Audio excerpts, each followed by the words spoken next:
Mama said don't talk to strangers. That's okay. We'll do it for you. Welcome to the Bar Talk Podcast, where we talk to interesting people doing interesting shit. Right on, man. Well, welcome. Thank you for coming in. Cheers. Thank you, bro. Cheers to the cold brew. Cheers, man. Today we've got Curtis from Fullstrong Coffee, drinking some of his very strong coffee, cold brew. For 20 hours. 20 hours. Okay, Sweet. Get all that. Delicious. Thank you. Yeah, very Thank you. good. I like that bold flavors. The bold. I do. I like bold stuff. I think my favorite beverages are beverages that kind of like challenge me a little bit. You know what I mean? Like something on the edge of offensive. Like that's what when we would brew the Big Stink, we said we need it like on the edge of offensive. What's your boldest beer? Probably the Big Stink. Yeah. Yeah. Is that your first one? No, not my first beer, no. What was your first, like, one you created? First one that I created as a home brewer, it was called Big Brown. So it was 9% back then, and it had raisins and brown sugar, vanilla beans, oats. It's like an oatmeal raisin cookie in a beer. Bring it back. Oh, I still have it on tap, yeah. Oh, nice. Oh, yeah, it's on tap now, yeah. We use real Madagascar vanilla beans, and it's tasty. Jeez. Yeah. I don't know if I had that one. No, that's Later, It's after. a little sweeter. I don't drink a lot of it. It's a little on the sweeter side, but some people like that. But it is strong. It is strong. Oh, it'll get you. It's quite bold. It'll get you. Well, I like black coffee. I like big, thick red wines. I like whiskey. I like strong flavors. Mezcal. Like these people that only drink vodka. I don't trust them. Like, what's the point of that? Vodka It cranberry. doesn't taste You don't like do it. anything. There's no challenging there. It tastes like fuel. Yeah. I like It is fuel, bold literally. flavors. Yeah. And then when people fill their coffee full of like sugar and cream, it's like you're not even tasting the coffee. Half cream, half Yeah, coffee. if Yeah, you I have get that at bad- the market, yeah. If you have bad coffee, though. I guess. Understandable, gas station coffee. Yeah. Just dump it in. Tim Hortons acid, You've battery heard of acid. salt in coffee? No. To do that, if it's super bitter, you put Okay. salt in coffee. I'll do that on the airplane. I think I'm weird. Really? Well, I'm weird. But Well, you are weird. Or like how much salt is? just like a little Well- little sprinkle like you would do for sugar. And it helps with the bitterness. But we do that with beer when the brewing process too. So it's called water chemistry. Like you add some salts and stuff to the water to get different flavor. You know, it's not enough to detect saltiness. It just lets your hops and your grains and stuff come out at different, Really? kind of pop at different things. Yeah. Our IPAs, we put more salts like Epsom salt, sea salt, and Put Epsom salt in beer? yeah, a little bit, yeah, and gypsum. Really? Yeah. Jeez, I just use coffee. Yeah. Well, no, that's why I think if it's really interesting when you look at water chemistry and like if when I go to Montreal, I find their dark coffee in Montreal is outstanding and their dark beer is outstanding because I think it's something to do with their water chemistry there. Just lets the roastiness of the coffee and the dark beers just kind of pop a little differently. And I think that's why they're famous for their bagels too. Something to do with the water chemistry in their Could be. bagels. Yeah. That's why New York bagels in New York pizza is so famous because the hardness of the water in New York. Really? Yeah. So like I know there's pizza places even here that add chemistry add chemicals and salts and stuff to minerals to the water when they're making pizza to kind of mimic They have New that. York. They have New that right York now. It's style. called third wave water. Yeah. It's like a packet you put in distilled water, and it's supposed yeah. to make it like Right. perfect. Yeah, perfect. Because brewers will mimic like water from Ireland or Czechoslovakia something, or yeah. wherever, London. Yeah. Yeah, they'll do like reverse osmosis to get all the minerals out, Yeah. and then they'll add in what they want to get it to like the. I use mimic. artesian spring water at the markets. The place in Gaspereau, it's close to the Gaspereau winery. There's like a little tap in like some farmer's yard. Yeah. And that's where I get all my water that I Yeah. and it's amazing. It's Yeah. like the best stuff. So Oh yeah, definitely not Ken Kenfill water. No, No, I don't do town city water. is Yeah. terrible. Like the tea guy, we had Phil from the World Tea House on a few weeks ago, and he was talking about that where he puts a lot of care into the water he uses at the tea house, and then people buy the tea and take it home and say, well, it doesn't taste the same. He's like, yeah, because you're putting like chlorine water in it from town water. Like, it's not going to be the same I at all. understand. Yeah, because the water is like 99% of the coffee or 99% Well, it's of the 16 to 1 ratio, yeah. So there's 16 times water. There's the 1 gram of coffee. yeah. So it would make sense to use Yeah. good water. You need good water. In general, that's probably good advice. Anyway, we have good water for everything. Yeah, yeah. So what's this? It's a high quality tap water. Yeah, well, it's not town water. There's no chlorine or anything in it. But it's yeah, I think we have a water filter and it's tested and all that stuff. Yeah. Well, I mean, yeah, you can certainly taste the difference of water when you travel the world. Oh, yeah. Water's so different places. You guzzled your coffee there, man. Man, it's only my third cup today. I got to be on today. I had a whole French press this morning. I usually start the day with an entire French press. Yeah, man. Get that cold shower and the hot coffee. I've been seeing you go outside, have a cold shower. Yep, only cold water tap, so I can't. Do you wear shoes like outside as well? Or no, I have a patio stone there. Just go out. But I did it all winter in my cold plunge too. You're a Viking. Yeah, I kind of am. I overheat easy. Yeah, people. There's not like a bunch of fans hitting me right now. And it stays pretty cool in here. This is like in the middle. Not really, but it's in the middle of the building. It just doesn't get a lot of heat. It's hot outside. Yeah. I'm wearing jeans. I'm a big dude. I do have some kind of Viking blood. I mean, I think according to my ancestry.ca. I hope so. You're like 6'8", dude. Not quite, but I just wish I had a little more mass to go with it. But we've talked about that before, haven't we? Mm-hmm. You're the only man I've ever met that said, I want you to have a fatter ass.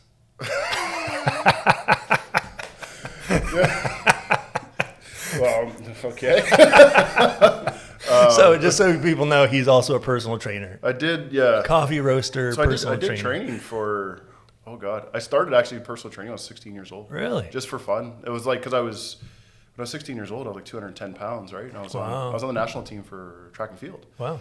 And so that's big for a runner, like track and field. I was a thrower. Oh, a thrower. Okay. Discus thrower. Okay, yeah, that makes sense. Oh, I never told you that's. Have lots of mass to throw lots of mass. Yeah, like. Oh, I'm sure there's lots of stories you haven't told me. That's why we're here. Yeah. That one was They just handed me a discus because I was going to play football. Okay. And it was 14 years old. It was the quarterback of the football team, and it was me. And they were like, "Oh, you should do it this way." And I was like, oh, "Okay." So I throw it. I beat him, the quarterback.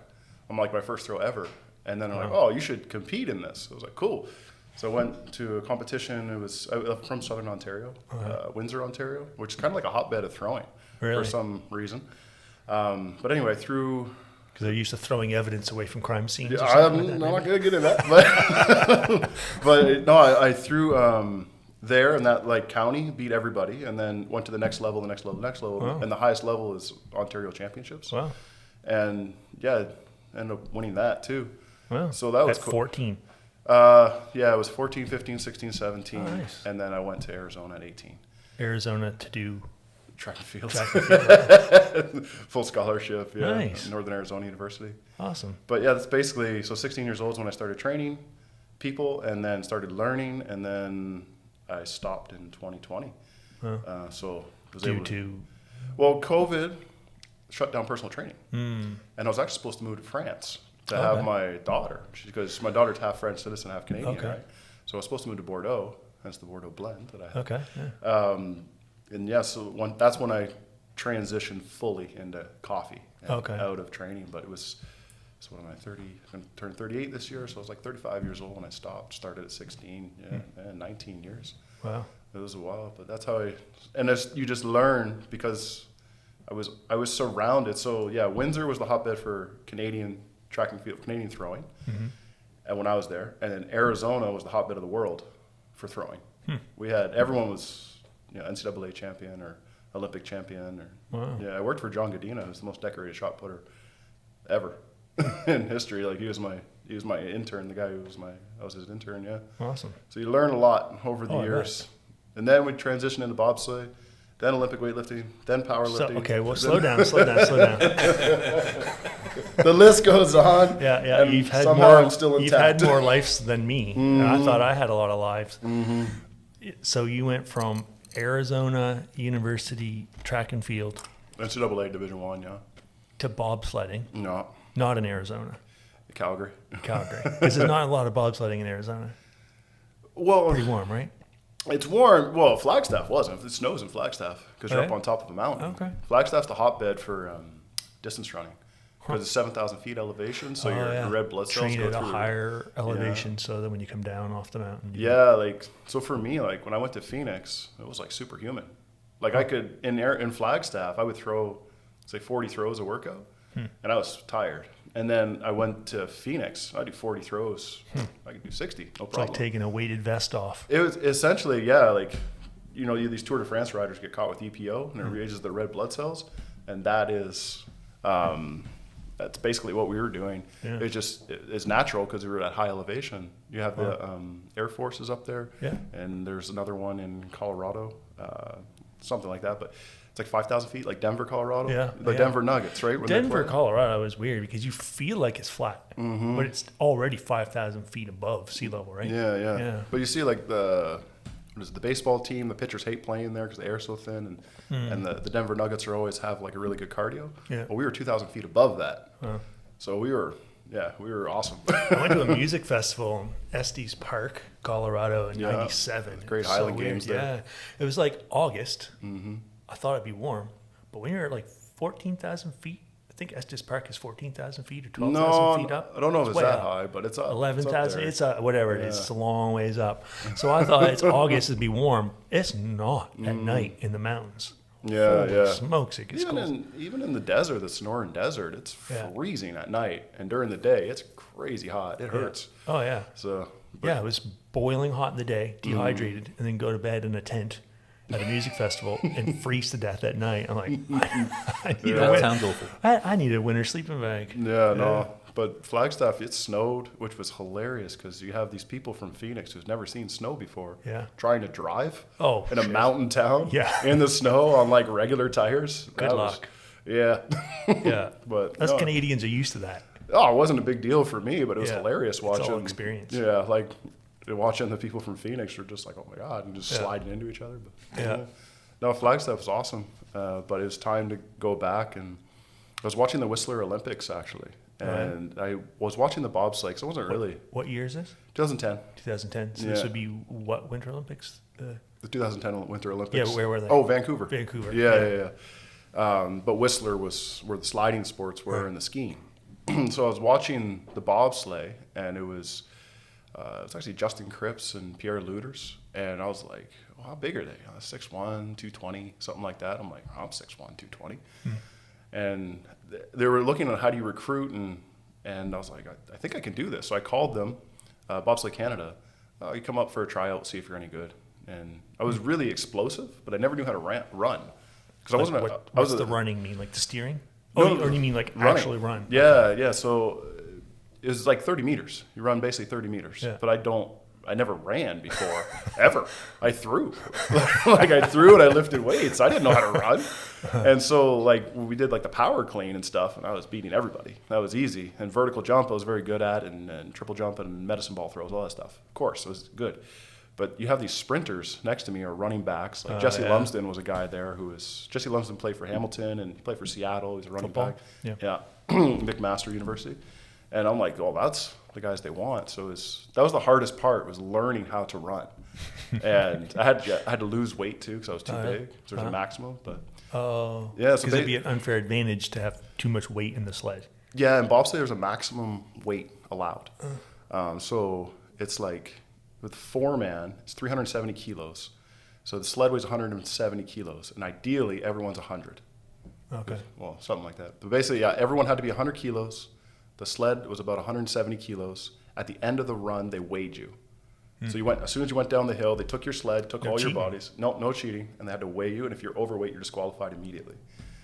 So yeah, all of us had to maintain If you weight. pee yourself on the way down. Yeah, I need to lose 6 grams quickly. I mean, there has been stories of people shitting their pants in a couple of runs. Yes, in a couple of. Yeah. Was that planned? Shit your pants though, because I've seen some of those Oh runs. no! Like I remember in Calgary. So Calgary has 14 corners, and the last corner is 180 degrees, 5 Gs. It's 1.5 seconds. And there has been people, because you think you're done, and it hits you right at the end. Well, you think you're done, all right? Yeah, you think you're done, it hits you right at the end, and then there has been a couple of people that just shit themselves as they hit the corner. Are we allowed to swear on here? Oh yeah, Okay. Absolutely. Okay. Well, absolutely. Yeah. so yeah, that was. I'm guessing you've never been down the bobsleigh run before. No. Yeah. I've seen it. It seen looks it. like fun. Yeah, it does. I don't know about doing it competitively, but just like going just like a run down. You can do it. You can do it in Calgary the whole way down, no problem, and in the summer as well, which is not as intense. You can do it in Whistler, but I don't know if they take you from the top because Whistler's the fastest track in the world. Wow. Yeah, there's a corner in Whistler called 50-50 because there's a 50% chance you crash. Shit. Yeah.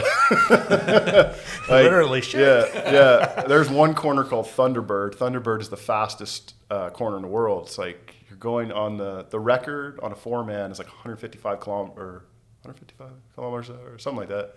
It's incredibly fast, but yeah, Thunderbird corner, and you're like way up in the air. You're 20 feet up when you're doing these corners. Yeah, it's intense, man. Wow. And you can't look up. You have to be down below. It's called the cowling on the side. So there's some steering to this, right? It's how you lean into it and stuff? Steering D-rings. Okay. So your hands are like this. It's a cable. It's as basic as you can imagine. It's a cable that just goes down, and the runners kind of go like that. All right. But, I mean... That's the lead guy. But then everyone else, you have to lean a little bit, right? No, just go for the you're ride? a sandbag. Just hang out. They actually did a thing with skeletons when you go face first down and you lay on your stomach, right? An appropriate name. Yeah, and so they did a thing where they put a sack of potatoes on the sled and just let it go, and then they put a skeleton athlete on the sled, let it go. It was almost the same time. Seriously, like you could just give her, like just go full send, man. Really Olympic athletes here? Yeah, or are they just crazy people? You want to know what? Like being in the bobsleigh community, they are the biggest horses. Like they're incredible. These guys are bodybuilders. Oh, yeah. Incredible athletes. Yeah, they're all like you can see their abs through the singlet when they're at the top of the hill. Right? And you warm up, right? So you take off your jacket and you're wearing a full spandex suit. You can see the person's abs and steam is coming off them like a horse. It's incredible. All of them can back squat 500 pounds. The girls could back squat almost 500 pounds. Amazing. Kaylee Humphreys, who's 3-time Olympic champion, is incredibly strong. Like 500-pound back squat, power cleans. Like, do you know Kaylee Humphreys at all? No, she's 3-time Olympic gold medalist. Yeah, she's For sledding? For bobsleigh. Yeah, I think she was the flag bearer for the last Olympics for Canada. Yeah, but she trained next to me. You need that strength to like get the run, but also like being strong like that would help you recover from a crash too, I would imagine. I only crashed once in Utah, in Salt Lake City. The feeling, so you wear a burn vest, like a motorcycle burn vest, right? And I remember it felt like a canoe taking on water. And I saw it happening, and I was like, oh, crap. It was a 4-man sled, and I was sitting like 3, I think. So what would lead to that kind of error? Just like driver error? Like Driver error from like 4 corners above. And then you just can't stop it. It's a bus that's just like on ice, and you just can't do anything. So you're just going with the force, and eventually it's going to So you knew for 4 turns that you were going to... Oh, yeah. Yeah. Like I was like, you're late. And then at that point, you're just like... hold on. But the thing that happened, like when I was down, so I was down on this shoulder, and I felt my shoulder was just above the edge, the cowling, and I could feel it heating up. And they're called ice burns when it'll tear your skin off, right? So a couple of the old school guys, both their shoulders are destroyed. Like their skin doesn't exist anymore. So I could feel it heating up, and I was like, I'll tuck it underneath. But then when I did that, my head was on the ice. So I was alternating, and I was like, okay, up, down. And it's like 45 seconds or so, the longest 45 seconds. Oh, yeah. But in Salt Lake City, the last 2 corners are uphill. So I get to the top, I'm like, whew, we're done. Nope, 30 seconds down, 30 seconds the other way. Oh, I was like, oh, it sucks. Yeah.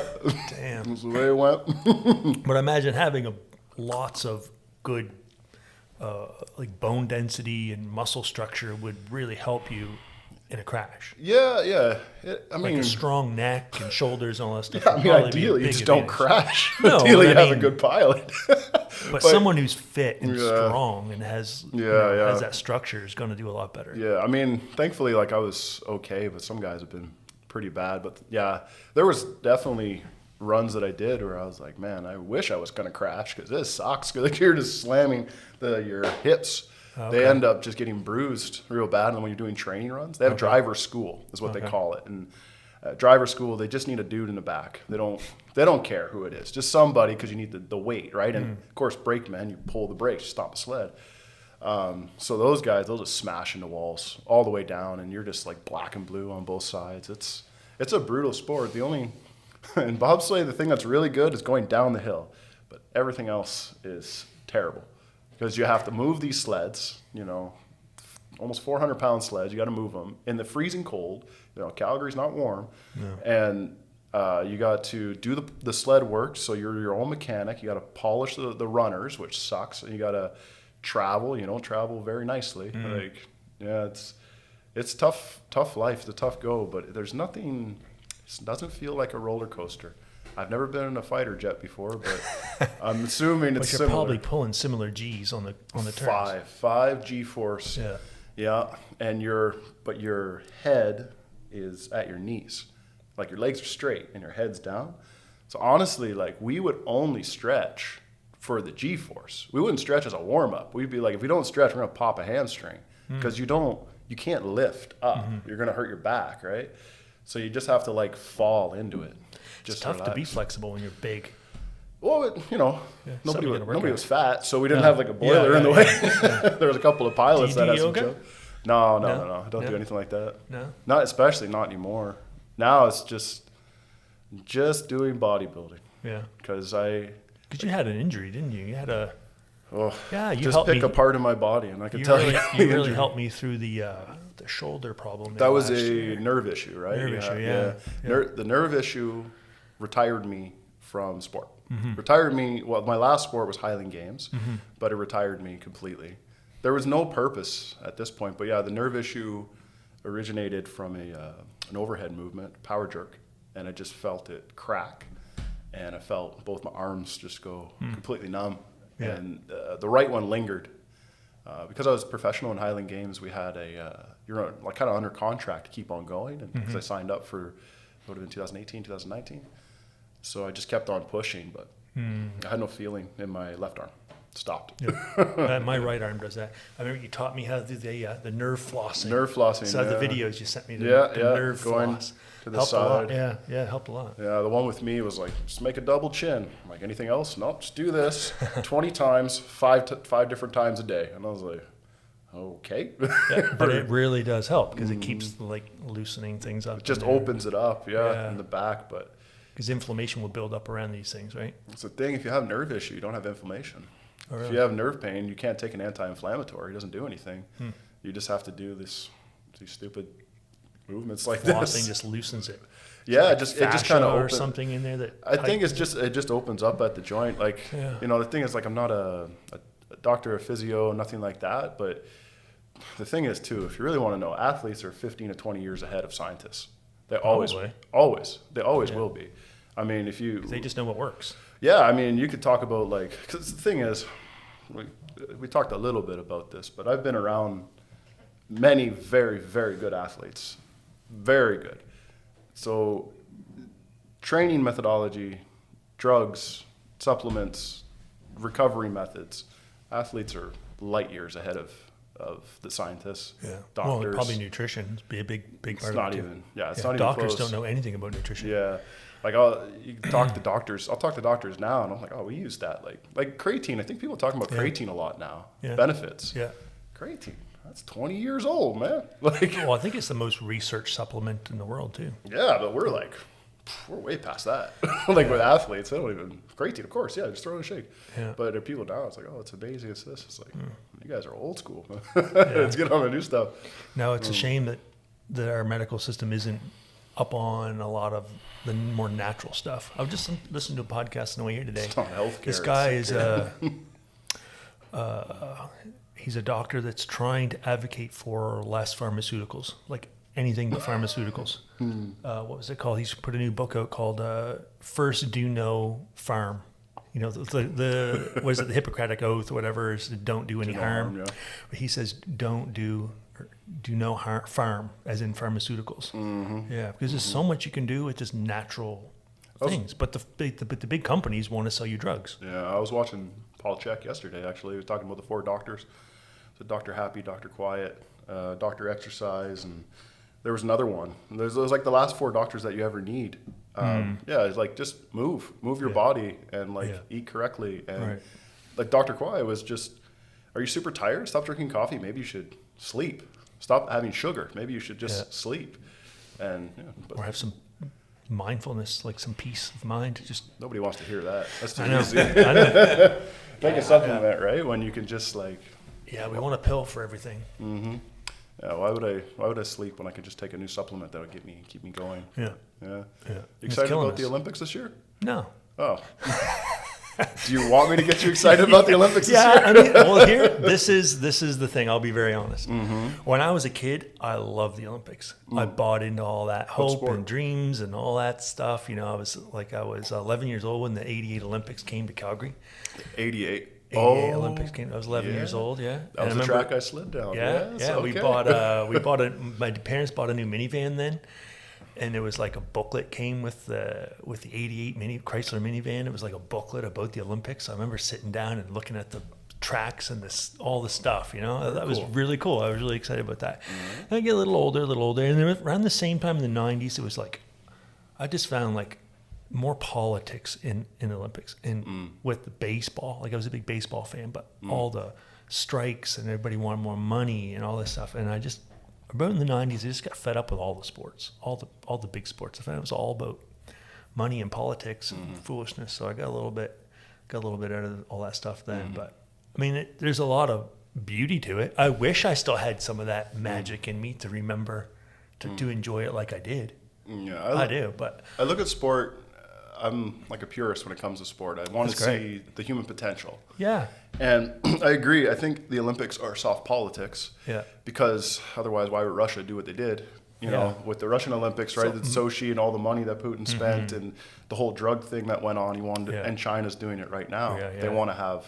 That's the thing. You know, you got all the sport. Like I was a big Oakland Athletics fan in the early '90s, and they got all busted for steroids, and the Olympians are being busted for steroids, and there's just so much bullshit going on, and the big sponsorships and the scandals and all that stuff. I got a little bit disappointed with it all, honestly. Yeah, I mean, the Olympics was always supposed to be for amateurs. Yeah. But it was aristocratic amateurs, right? It was created after the Athens, after the old school Olympics. The new school was created by a bunch of aristocrats in France. Yeah. So that's why they were preventing like Jim Thorpe. Do you know who Jim Thorpe is? No. Jim Thorpe was an indigenous guy from the early 1900s. He won the decathlon. Canadian? No, American guy, but indigenous. Oh, yes, I think. Yeah, and so he won the decathlon. He was considered the world's greatest athlete, but apparently he accepted a bit of money for baseball games. He was paid like $5 for a baseball game. And so they said, you're banned because they had this strict oath. And then eventually they put him back in. And now you got people like LeBron James playing in the Olympics. Like, yeah. But make up your minds, guys. Yeah, so, but that was originally what the Olympics was for. But when I look at the Olympics, I just see, I don't think about the politics. I just think of what is human potential. And this is why I love athletics, like track and field. Bobsleigh even too. It's, of course, bobsleigh is equipment, plays a big thing like car racing. But I'm excited to watch like who's going to be the fastest person in the world. That's like really cool to me. There is some really inspiring things. Like it's really cool. Like the whole Cool Runnings with the Jamaican bobsled team. I trained with one of them. Did you? Yeah. 2 years, Lascelles Brown. Awesome. Yeah. What was that like? He's funny. That's the Lascelles. Okay, so he was one of the most genetically gifted human beings I've ever seen in my life. Really? He competed. He did 5 Olympics. And he went from Jamaica to Canada to Monaco because Prince Albert is a big bobsleigh fan, the guy who runs Monaco. And then back to Canada again. 5 different Olympic Games for 2 different countries. He won silver and a bronze with Pierre and Lascelles Brown, or Pierre and Lyndon Rush.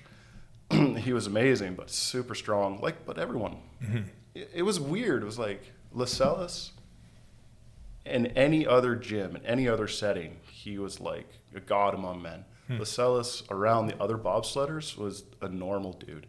It was crazy. But to be able to just walk in and I'm just going to power clean 300 pounds, no warm up right now. and he was 40 years old when he was doing stuff like that. Yeah, he competed till he was like 42. He had 9 kids. Wow. Yeah, so maybe that's slow you down. Yeah. But like Usain Bolt, he's Jamaican, right? Like yeah. it's amazing watching him. Like what a super athlete. What is he, like 6'7"? He's 6'5". I 6'5"? competed in a competition, the World Youth Games in Sherbrooke, Quebec in 2003, and Usain was there. That was his coming out party. Oh wow. So he went to the World Juniors in 2002 in Kingston. That's when people were like, this guy's pretty good. Oh yeah. Then 2003, he was in Quebec, same competition I was at. I watched him run the 200 meters, 20 meters, and it was 20.40 seconds in the rain into a headwind. And he was 16 years old. He was running like this because he had no technique, no nothing. He used to be a cricket player. Oh yeah. So he was just fast. Wow. He seems like such a nice guy. Like very generous. I never met him, but he seems cool as hell. Yeah. I mean, most Jamaicans are pretty cool. So. Pretty chill. Yeah. No, like I said, like in track and in Highland Games and bobsleigh, you meet a lot of people, learn a lot of different training things. Now with Sarah Mitten, I'm still involved in the game, which is really cool. So I still get to talk to these people, like the people that are competing now. So the throwers, for example, on the Canadian Olympic team, you have Cameron Rogers, who I used to sponsor. Cameron Rogers, the world champion in women's hammer. So her coach was my coach. So I know her coach really well. We've done many road trips together, and we've had long conversations. Know Cameron pretty good. Of course, she's 10 years younger than me. And Sarah, starting to know her pretty well, but like, and let the people know about her. Maybe the people don't know. I didn't really know, but okay. So so Sarah, so I sponsor her. So it's Sarah's signature shot. It's a Colombian coffee that I have. She gets 25% of the sale of the bag. Works for me because I wanted someone to get behind, like someone to sponsor, and Sarah was the perfect one. She's super strong. She's exactly what the company needed. Great ambassador. She's from here in Nova Scotia. She's from Liverpool. She was born in Brooklyn, Nova Scotia, on the South Shore, because there's a couple of Brooklyns here. But she was born in Brooklyn, and her family lives in Liverpool. Her parents run the Golden Pond Chinese restaurant in Liverpool, but she's like really well known down there. So she has the best throw in the world. She's ranked second in the world, but she has the best throw. I don't know how that works. Shot put. In the shot put, yeah. And what is that? That's like a steel ball. Steel ball. Yeah. How heavy is it? 4 kilos for women. Men 7.26, 16 pounds. Wow. Yeah. Sarah went a little over 20 meters with it, which is like 65 feet, 64 and a bit. She's incredible. She's not tall either. She's not super big for a shot putter. That's the thing. Like you see her, you're like, man, you're jacked. But you see her next to the top 10 in the world, and she's the little person. But she's beating them. She's the best. Wow. She's beaten everybody. Whoever you think in the world, whatever country, she's beat them. She's the best. There is no one better. She could be in a cannonball fight and doesn't even need a cannon. Exactly, yeah. No, she's incredible. So anyway, her coach, Richard Parkinson, he's in Toronto. He sent me a message. And he's like, I think I got a good athlete for you, like if you wanted to sponsor her. And then we just started rolling from there. And yeah, so I've been with her since like February 2023. Cool. Yeah. And the Olympics start just this weekend. Yeah, she's in Portugal right now. I think she's just at a training camp, and then eventually she'll go to Paris from there in the athlete village. It looks like the beds, though, in the athlete village don't look super comfortable. Apparently they're... I'm sure they never have been. Well, no, the thing is the beds apparently are made out of cardboard, and they were made by a company in Japan. And so, like, yeah, there's 16,000 beds, I think there was, but they're all, like, very uncomfortable, like, very small mattresses. At least it's fair for everyone. Yeah, seriously. Is it, though? I don't does think the host athlete sleep in her own beds? I'm telling you, I doubt LeBron James is staying on that bed. I doubt it. But, yeah, so she's in Portugal. I think she's going to go to the opening ceremonies. I don't know if she's staying in Paris and then heading back, because athletics is the last event. And shot put, women's shot put, is the last event of athletics. So she's basically on the last day of the Olympics. Olympics are what, 10 days, 14, something like this. So just before the closing ceremonies. But cool. She's looking really good. No injuries. Super excited. I'll keep everyone updated as we go along. And if you guys want to support, like, tell them where they can find the coffee. So it's fullstrongcoffee.com. And then you just click on Sarah's signature shot. And that's pretty much it. 25% of the bag goes to her. I send her an e-transfer at the end of the month. Like, she's happy, I'm happy. So, Nice. And yeah. you can also be found at some farm markets and stuff, right? Yeah, Right, yeah. Kingston Farmers Market. That was yesterday. That's on Thursdays. I do Annapolis Royal Farmers Market. I do Wednesdays and Saturdays. yeah, Wednesdays during the Annapolis. summer, Saturday, pretty much all year round. And then I do the Clarence Farmers Market, which is the hidden gem. Oh yeah. Clarence is like, it's a Where wonder. is that? It's north of Paradise. That is a real town in Nova Scotia, Paradise, Nova Oh, yeah. Scotia, and it's just across the highway north of it. Nice. Yeah, and yeah, that's so you can find me there in person, but right now I do a lot of wholesale, and fullstrongcoffee.com is where, if you want to buy the product, if you're from, because I ship to, I ship to Ohio a lot. I have a Ohio, like America. Ohio, yeah. Because I have a guy, like I said, like I know a lot of people in these sports, and so there's a guy who used to be my coach in Highland Games. He has now a training company, equipment manufacturing company in Ohio. So I ship him product, and then he sells it to Americans from there. Oh, wow. But I only charge $20 shipping to America. Okay. Bordeaux Blend was created for a company in Bordeaux, France. So I ship to France. I've shipped to England. I've shipped to Norway. And then in Canada, it's $15 flat rate shipping, unless you live somewhere weird. Like I have one guy in Lake Lynn, Manitoba, so we have a special shipping rate for him. That's in the middle of nowhere. But yeah, if you live in a regular place, it's $15. Right on. Yeah, man. Yeah. So you've been doing well with the coffee. Seems like ramping up production. I'm trying. Yeah, it's hard, especially when you have like no capital to start with. Yeah. I started roasting. So basically, I actually wanted to brew beer.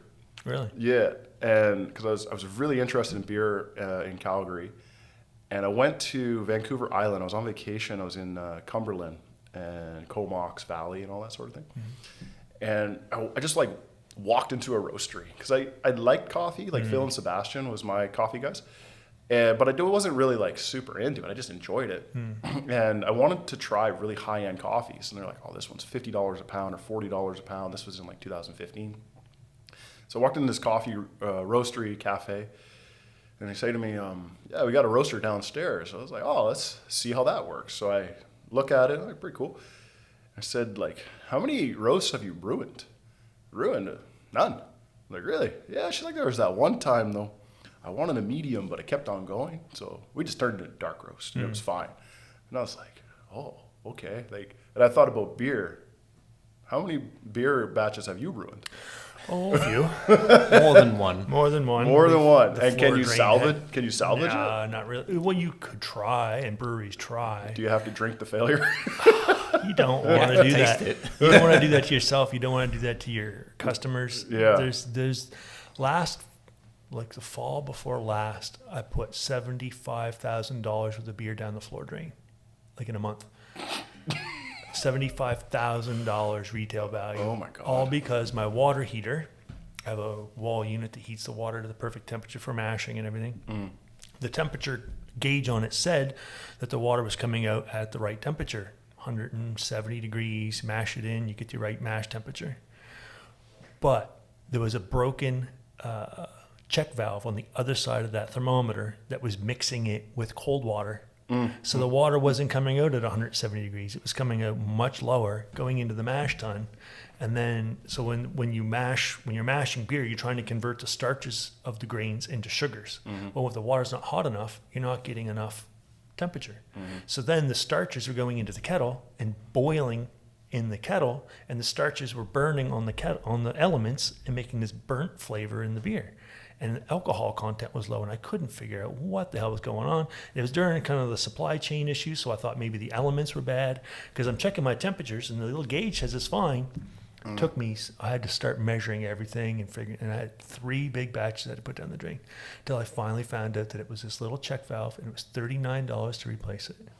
So from a $39 part that broke, I dumped $75,000 worth of beer. Yeah, Yeah. you don't get that coffee roasting quite so much. I No, wouldn't no. think. No, like with And you don't know until it's all done, and then you go, Yeah. fuck. Yeah. So- it was hard. yeah, so it was like, I've heard stories like that from other brewers. And I'm just like, I just can't do that. And then when I heard about this with the coffee roasting, I was like, the wheels started turning because I was already kind of into it anyways. So I went back to Calgary and I was like, how do I do this? And I got an outdoor popcorn maker. Seriously? Like I bought it at Bed Bath & Beyond. Yeah? Yeah. Outdoor little popcorn maker. And I got like a stopwatch. I got an outdoor heating, like a little butane outdoor heating stove. And bought some green beans and just like went like this for 15 minutes. And then I would cool it off. And that's how I learned. Burned the first 15 batches of coffee, but it was okay. Maybe $50 total with the whole thing. But then you eventually learn how to do it. From there, went to a 227 gram electric roaster. Cost me $1,000. And then from there, went to the mini roaster that I have now, which is 700 grams. I bought that off a guy who moved to actually a coffee farm in Mexico. He was living here and moved to Mexico. And then now it's a 10 kilo coffee roaster. So it's just a slow and steady progression, but learning, I mean, from the first time I roasted coffee till now, that would have been 2015, 2016, something like that. So it's been 8 years learning the craft. Oh, yeah. And I think I'm getting there. Oh, yeah. The stuff I've had is great. Yeah, well, thank you. Yeah. I'm trying my best to get there. Good. But yeah, that was the thing. There was no one's teaching this. Yeah. And I've seen other companies, they'll hire coffee roasters, but you need experience. And then it was like, they're paying the same amount as like a barista or, but it's like, this is a trade. This is a craft. It takes a lot of skill. Skill, you're creating something, you need to know exactly what you're doing. Yeah. Because you are playing with a lot of heat. Like when I learned to brew from podcasts and YouTube and stuff like that. And I'd been a home brewer for many years. Then I hired Ben. Ben came on. He had like no brewing experience and took like a year really. Like, I mean, learned fast. He's super, super smart. Yeah. But who was your mentor? Well, I really was self-taught from YouTube and Brewing Network out of California, the podcast. And I did go down there after I opened my company, went down there and met the guys that taught me how to brew from the podcast, got to party with them. But there were some local people here, like Greg Nash from Unfiltered and Jeff Saunders from Bad Apple. They were really good. A few other guys like Cam from Schoolhouse in Windsor. He was like a home brewer at the same time. We opened around the same time. So there was lots of there was really good community at the time. Yeah. There was a kind of culture where you could like call up another guy like from Tata or wherever and you could swap ideas and we have that help here. each other out. Yeah. Yeah. The smaller ones like Wheelhouse and Expedition and even Nova. I wouldn't call Nova small, but Gary they're helpful. That to me, like from business, Gary Jenner is my mentor. Like when the first time I met him, and so those who don't know, like Nova Coffee, they're almost 50 years old. Gary's approaching 70, and his dad owned the company before him, so they're like the original coffee people in the Maritimes. And Gary had no reason to be nice to me at all, and I showed up to Nova. Told him what I wanted to do, and he's like, "Okay, I'll take you underneath my wing." Wow! I don't know why. And now I'm buying his roaster, his 10 kilo roaster. That was his plan all along. Unload some of this gear. Maybe it was, but it worked out for both of us. That's a beautiful thing, though. Really, like in the early industry with brewing, people were really generous like that too. And then I find after COVID and money gets tight and everything, it gets a little more competitive. But he's never been like that. That's good. But the thing is when I went to because the roastery is at his house, and he has this like 12-acre ranch and horses and beautiful home, cars and everything, and I was just like, I want this. And I look and I was 50 years. Yeah, and I look and I was like, how do I? What? Like teach me, because I would we immediately clicked. Everything's cool, but he doesn't roast coffee. He's the businessman, and he does espresso machines and teaches people how to do that sort of thing. So the roasting part of it, there was one guy in Calgary that helped me a little bit, but really you just kind of figure it out on the fly. I wish there was more. Well, that's a good thing to remind young people. I mean, I really hope with this podcast we inspire some people to take chances and start businesses and follow your dreams. But like that's a really good example. Like you can learn anything on the internet now, but there is people out there that want to share. Yeah. Like if someone's passionate about their craft, like your friend there, and some young person comes along and says like, teach me, like a lot of good people will take the time. Yeah. There's a lot of good mentors out there. Yeah. As I get bigger, I would like to teach someone how to roast. I mean, everyone's going to need coffee for a Well, long and time. there's this thing with succession planning, right? Like if you spend 50 years building a company and you don't have kids or something like that, or your kids aren't interested, like how do you unload that company? You know, because you really can't retire. No one wants to run a business till the day they die. So how do you find a young, ambitious person to come into the company, learn the trade, make the mistakes, learn in a safe environment with an experienced person, and then maybe they can buy that company, right? Like that's something that I think that's what Gary a lot was of older people are looking at. for. I really do. Yeah, I mean, I'm teaching my daughter young right now. She came to the Clarence market with me. It was her first time working a market with me. She's 3.5 years old. And I was like, let's start them young. Yeah, okay, cool. Well, like my son is 19. He's still trying to decide if he wants to, you know, be in the company long term or not. You don't pressure him, but yeah, that's the hard you thing. You like, need to have someone who's interested in taking over. You can't do it forever. But it's difficult because you wanted to brew beer. It was your thing. You were like, this is awesome. And you have like a good company going now. Things are working well. And it's hard. Like I feel bad for, say, like LeBron James' son, right? How do you follow in that? He can't quite. The guy got drafted by the Lakers, and there's like so much 50th or 50 something. Yeah, but there's so much pressure on him to do well, and it's like, how can you succeed? And I feel like with Erin, my daughter, like she doesn't want to roast coffee. Like maybe as she gets older, maybe she wants to, maybe she doesn't, but I don't want to hand it to her. Like live your own life. Yeah. It's and, very and difficult. it's the thing, you got to have like the opportunity there, but not the pressure. But I mean, I would argue LeBron James had a lot of pressure on him when he was a young man too. He did. There was no safety net. I mean, I still don't think he even knows who his father is, right? No, he did, but he was from Akron, Ohio. Like I've been to Akron. Right, but if he fails, there's no safety net. Right. Now, Bronny going into the NBA, he's not going to starve. Doesn't matter. It doesn't really matter. It's all about the ego. He's not. He won't be homeless. He's not going to starve. Yeah. But that was the thing. It's a different kind of pressure. Yeah, I mean, that was the thing with me when I started roasting. So like in 2020, so personal training was over, right? It didn't exist anymore. Couldn't really do it. Had a baby on the way, moved from Calgary during COVID, went to Ontario to live with my parents, and then we went to Halifax and then eventually to the Valley. So there was no backup plan. So in my mind, it was like, it's coffee. Like, this is going to work. It's got to do or die. Yeah, because there is nothing else that I'm going to do. Like, this is going to work. I can't work for someone. I tried. I fail a lot. I always seem to get fired for some reason. So I'm like, I'm definitely working for myself. But for me, it was like I work 7 days a week right now. And most business owners do. Yeah, like I wanted to have so I was thinking about this, about high-level athletes and how they're always coaches, or they always, like, high-level athletes should be able to be successful entrepreneurs easily. Should be. Well, anyone that can perform at a high level long-term can do anything. Like the young guy we had on the other day, he's lost 185 pounds at 23 years old. I said, dude, if you can have that kind of discipline and focus to show up every day, day in, day out, you can do anything. Yeah. You can have a business. You can do whatever you want. Yeah. That kind of discipline transfers. The discipline from the gym can definitely transfer to business. Like I remember, like in college, it was like time management. You just worked out. Well, like in our case, we did 2 lifting sessions, 2 throwing sessions a day. 4 times we work out.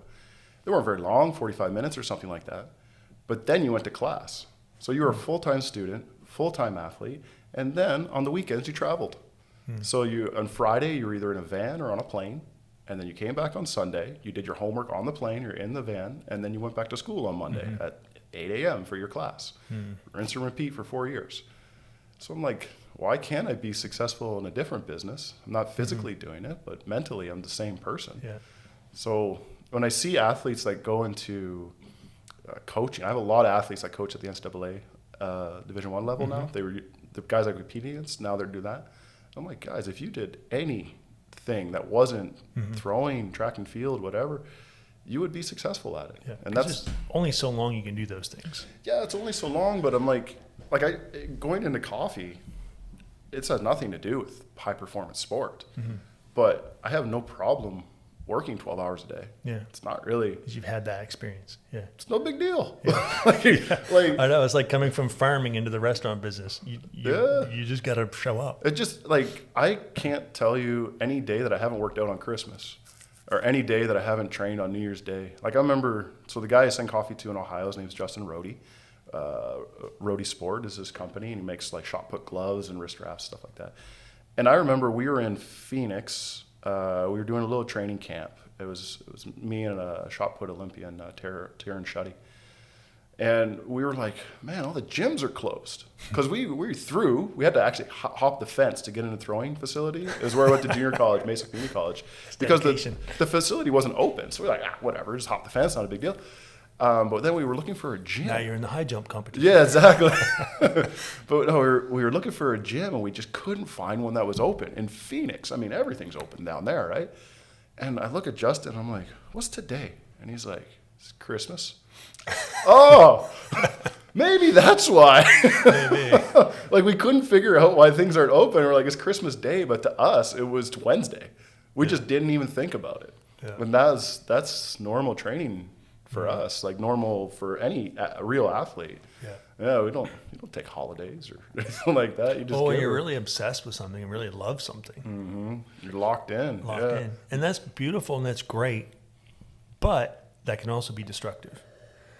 So it's how do you get like some balance? And every time if you're chasing the Olympics, you're not going to have balance. The most successful athletes do not have healthy balance. They just don't. Most retired athletes get divorced immediately. Yeah. And a lot of successful business people don't have healthy balance. Their marriages suck, or their relationship with their kids suck, or their mental, physical health can suck.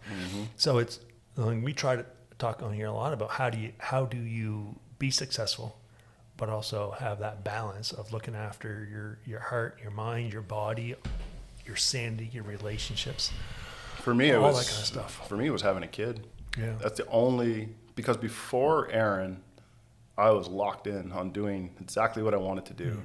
Like when I moved to Phoenix, I was 18 years old. I did not care. Like this was happening. I was moving. I went to actually a really bad area of Phoenix, Mesa, if anyone knows where Mesa, Arizona is, but it was across the street from the community college. I moved into a bedroom with another person from New York who I didn't know at the time.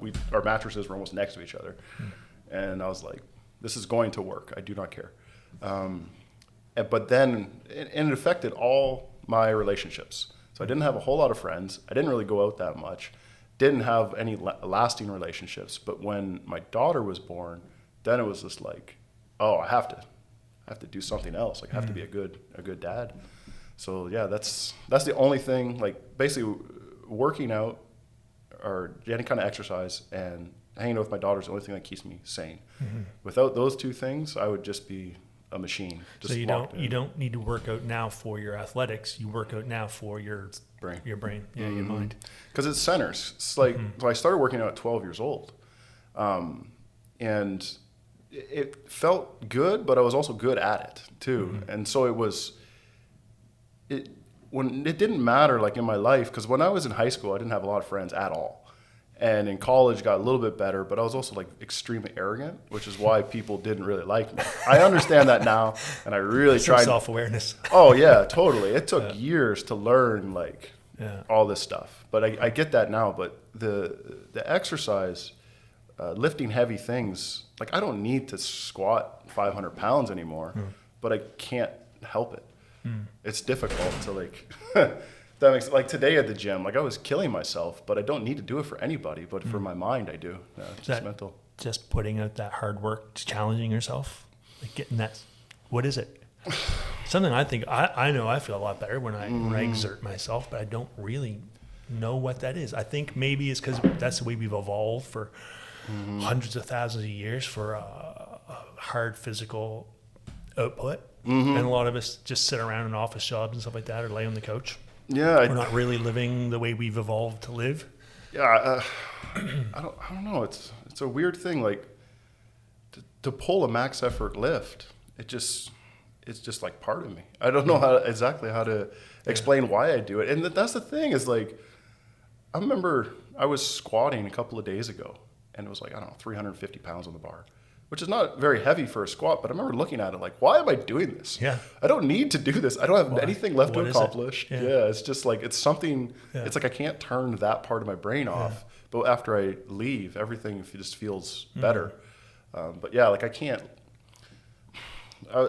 Before, when I was an athlete, there was a lot of ego. I think all athletes have to have a tremendous amount of ego. And it was really cool to be, if I wasn't the strongest, I was definitely the most powerful. Like I knew I could jump the highest or I could power clean the most. And that was really cool to know. But now at this point, like everything's broken. So I'm just like, you know, if somebody wants to, you know, if I'm squatting 350 and somebody wants to squat 400 pounds, I'm like, good for you, man. But is it, I know as we age, it kind of changes, right? Like I was never into powerlifting. I've never spent time in the gym or anything like that, but I do work at home with dumbbells. And I know that like as I age, it's important to keep that up. But my ego has nothing. There's no one in my house watching me. I have nothing to prove. I just want to be strong and healthy and fit. I don't do huge weights. I think as you get old, the risk of hurting yourself, because I can't afford to get hurt. Exactly. I can't afford. I got to be in the brewery the If next day or the bicep, restaurant. if I tear a bicep, now I can't lift Aaron. Right. That's, or your coffee or whatever. Yeah, exactly. Yeah. And that's what holds me back. So how old are you now? I'm going to be 38 this year. Yeah, I'm going to be 47 in like a few days. See, this is the interesting thing, right? The people say, I've heard so many people say, oh, you're 38, you're still young. But I've been an athlete my whole life, but we won't count before I was lifting weights. So at 14 is when I really started lifting weights. I remember doing a bench press competition. It was a couple of weeks before my 16th birthday, and I benched 305 pounds. And then I benched my body weight, which was 211 pounds at the time, so they put 210 on the bar. And I did it for something like 18 reps. I was still 15, not quite 16 years old yet. So that was the weight that I was lifting for 2 decades, over 2 decades. So the body has a lot of wear and tear on it. Yes, I'm 38, but like there's a lot of miles on this thing. So your logic and then your ego, what do you think you should be doing at this age for staying whatever healthy feels and strong? good. Whatever feels good, but definitely full range of motion. And that means? Squat all the way down. Yeah. Yeah, squat all the way down, and your weight, the weight should be irrelevant. Like, yes, push yourself, but if pushing yourself is 135, that's fine. If you go, like, how many reps would you do?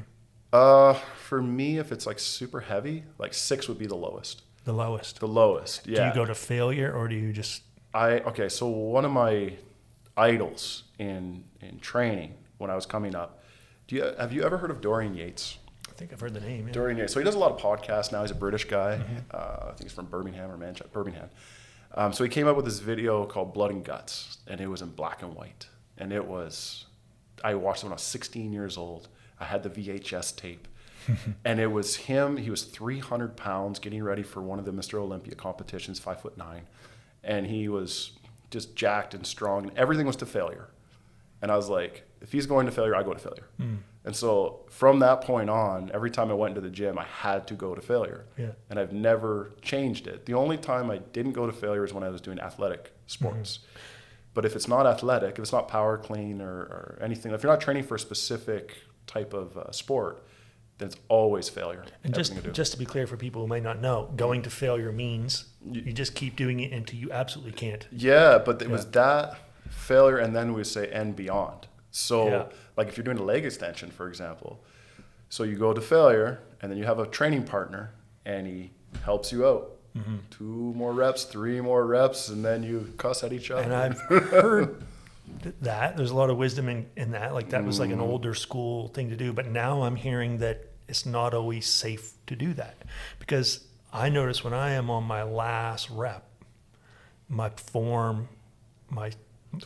form goes out, and you're sloppy and you're risking getting hurt. I agree, but then you have to ask, are you doing this on a squat, on a back squat? No, just anything, curls or presses, anything. Yeah, anything. I think, so this training was created by Arthur Jones, owned Nautilus equipment and all the Nautilus machines and stuff like that.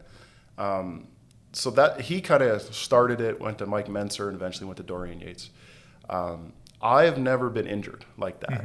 Dorian tore the bicep and the tricep off. That's why he retired. But Dorian was also on a lot of drugs, and for the tricep, it was a cortisone shot to block the pain, and then eventually it went. Silly. Yeah. Yeah, but we're not competing. I mean, for people who just want to be strong and fit and healthy. Yeah. Yeah, if you want to be strong and fit and healthy, I mean, you do the basic movements. You squat as low as you can, and you do deadlifts or Romanian deadlifts or something like that. I would never do bench press. If you just want to be strong and healthy, you know, do some overhead movements and pull-ups and that sort of thing. I do like dumbbell presses. Yeah. Stuff like that. Yeah. Like that's all good. But like for my mental state, like if it's not to failure, I'm not doing anything. You got to really push yourself. Yeah, like I don't understand. Like I just wouldn't go in the gym. I just simply wouldn't show up. If someone's like, oh, like now they would call it reps in reserve. So it's like reps in reserve. That means so like if you're doing like an RP 8 or RP 8.5, okay, that means you could do 2 more reps and that would be failure, or 3 more reps. You have 3 reps in reserve till failure. That's kind of just a fancy way of saying it.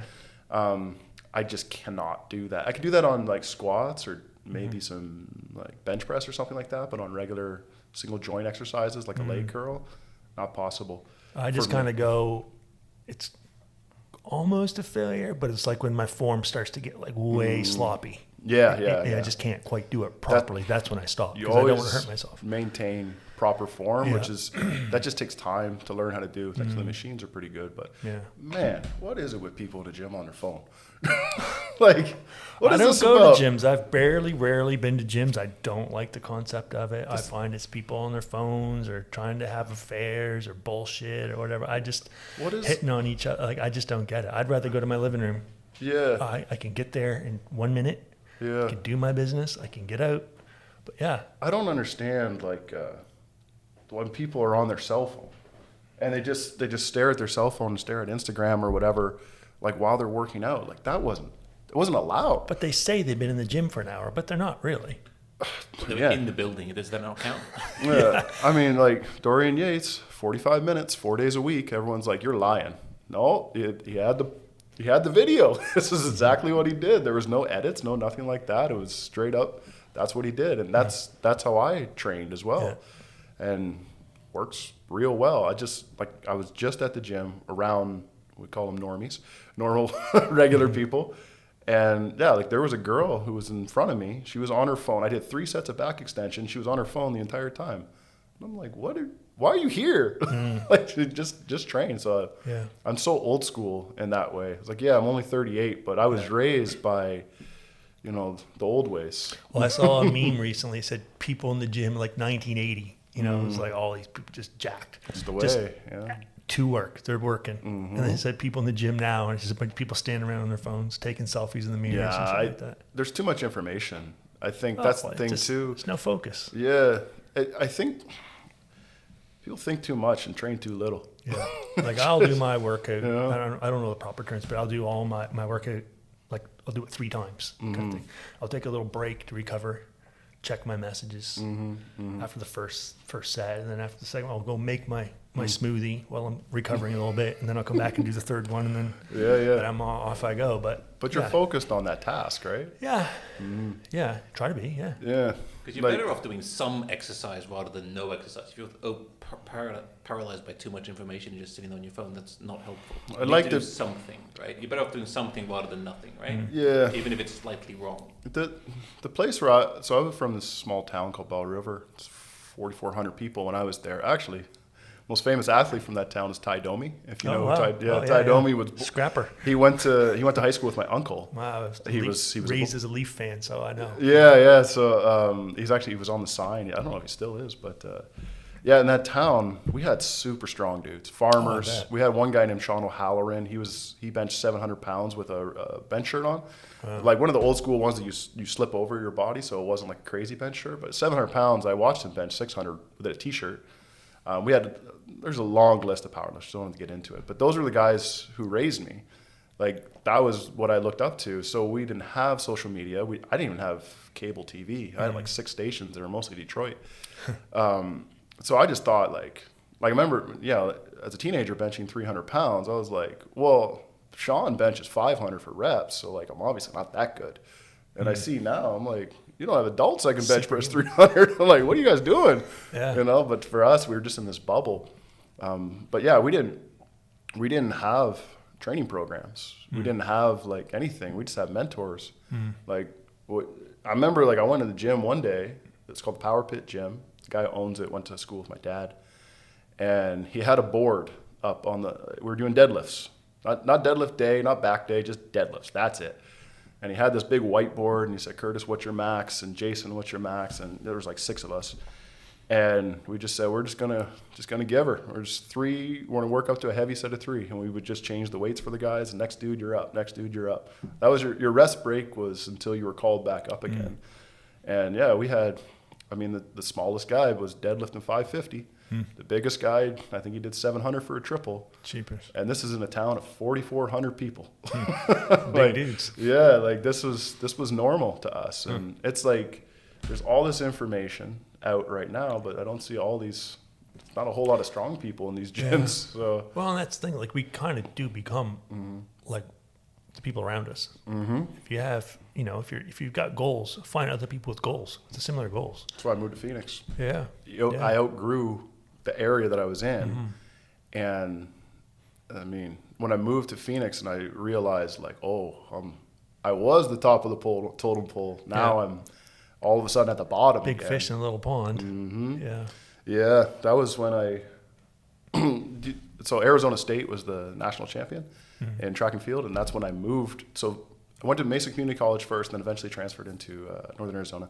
So Mesa Community College and ASU are 10 minutes away from each other, right down the street. They're in Tempe, and the main guy at ASU was a guy named Ryan Whiting, who won everything, and then he was like the best in. He was actually the World Diamond League champion in shot put. So he was the best in shot put. He was the best in discus. He was an amazing hammer thrower, and this is who I was thrown into. And then there was like John Godina, who was the most decorated shot putter ever. You can learn from people like that. Yeah. And then all of a sudden, it was like people from Canada started coming down. Dylan Armstrong came for training camps and all these sorts of people. And it was like, you learn real fast. But, man, yeah, we didn't look at social media. We didn't look at the internet. YouTube doesn't really exist. And there can be great things to learn there, but it's but like anything, it's like a diet. You got to have a healthy balance of that kind of stuff. So you can learn a lot. It was.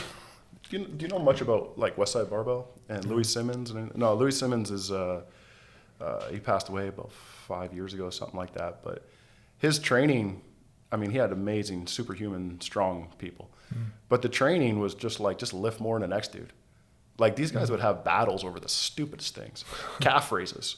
Like who could calf raise the most? Like it was because it had nothing to do with training. It had everything to do with like I'm the alpha. I'm better than you, and that's what it was like for me growing up in high school, in college, in bobsleigh. Bobsleigh was a bunch of alphas thrown into a room, and just like it was a very small room, and who's going to be the top dog? And that's. So I try to take that onto business. Yeah. Well, there's some benefit from that. I mean, we spent many hours, you and I, talking about business, right? And it's good. If you're going to be in business, find other business people. If you're going to change your life, you got to change your friends, right? You got to get yourself around people that you respect and trust, and you feel have your best interests in mind. But there's a little bit of healthy competition. Like it's good. Yeah. It's really good. Yeah. I just feel like we're talking about like frequencies, getting the right frequency. That's why I think you and I get along so well. It's like we're same level, like we're thinking the same, right? Where it's someone who like hates their job, works a regular 9 to 5 or whatever, and it's like it's hard to relate because they're working for the weekend, and I'm like I don't even know what a weekend is. Working for the future, like somewhere, some undetermined time down the road. Yeah, exactly. It's interesting, man. Yeah, I don't know if it's healthy or not. I question it all the time because you got to be driven. You got to put a lot of needs aside.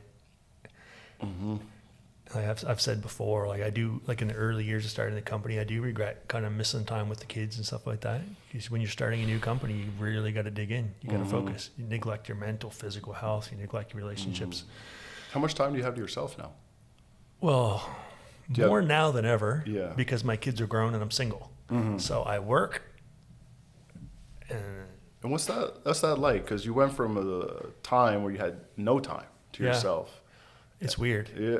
The house is full of people, and then boom, September hits, and I'm sitting at a table that seats 10 all by myself. Right. You know, everyone's moved out and gone, and I'm like suddenly an empty nester, and Yeah. it was just me and Ralphie, the Shih Tzu, sitting there. Yeah. It was weird.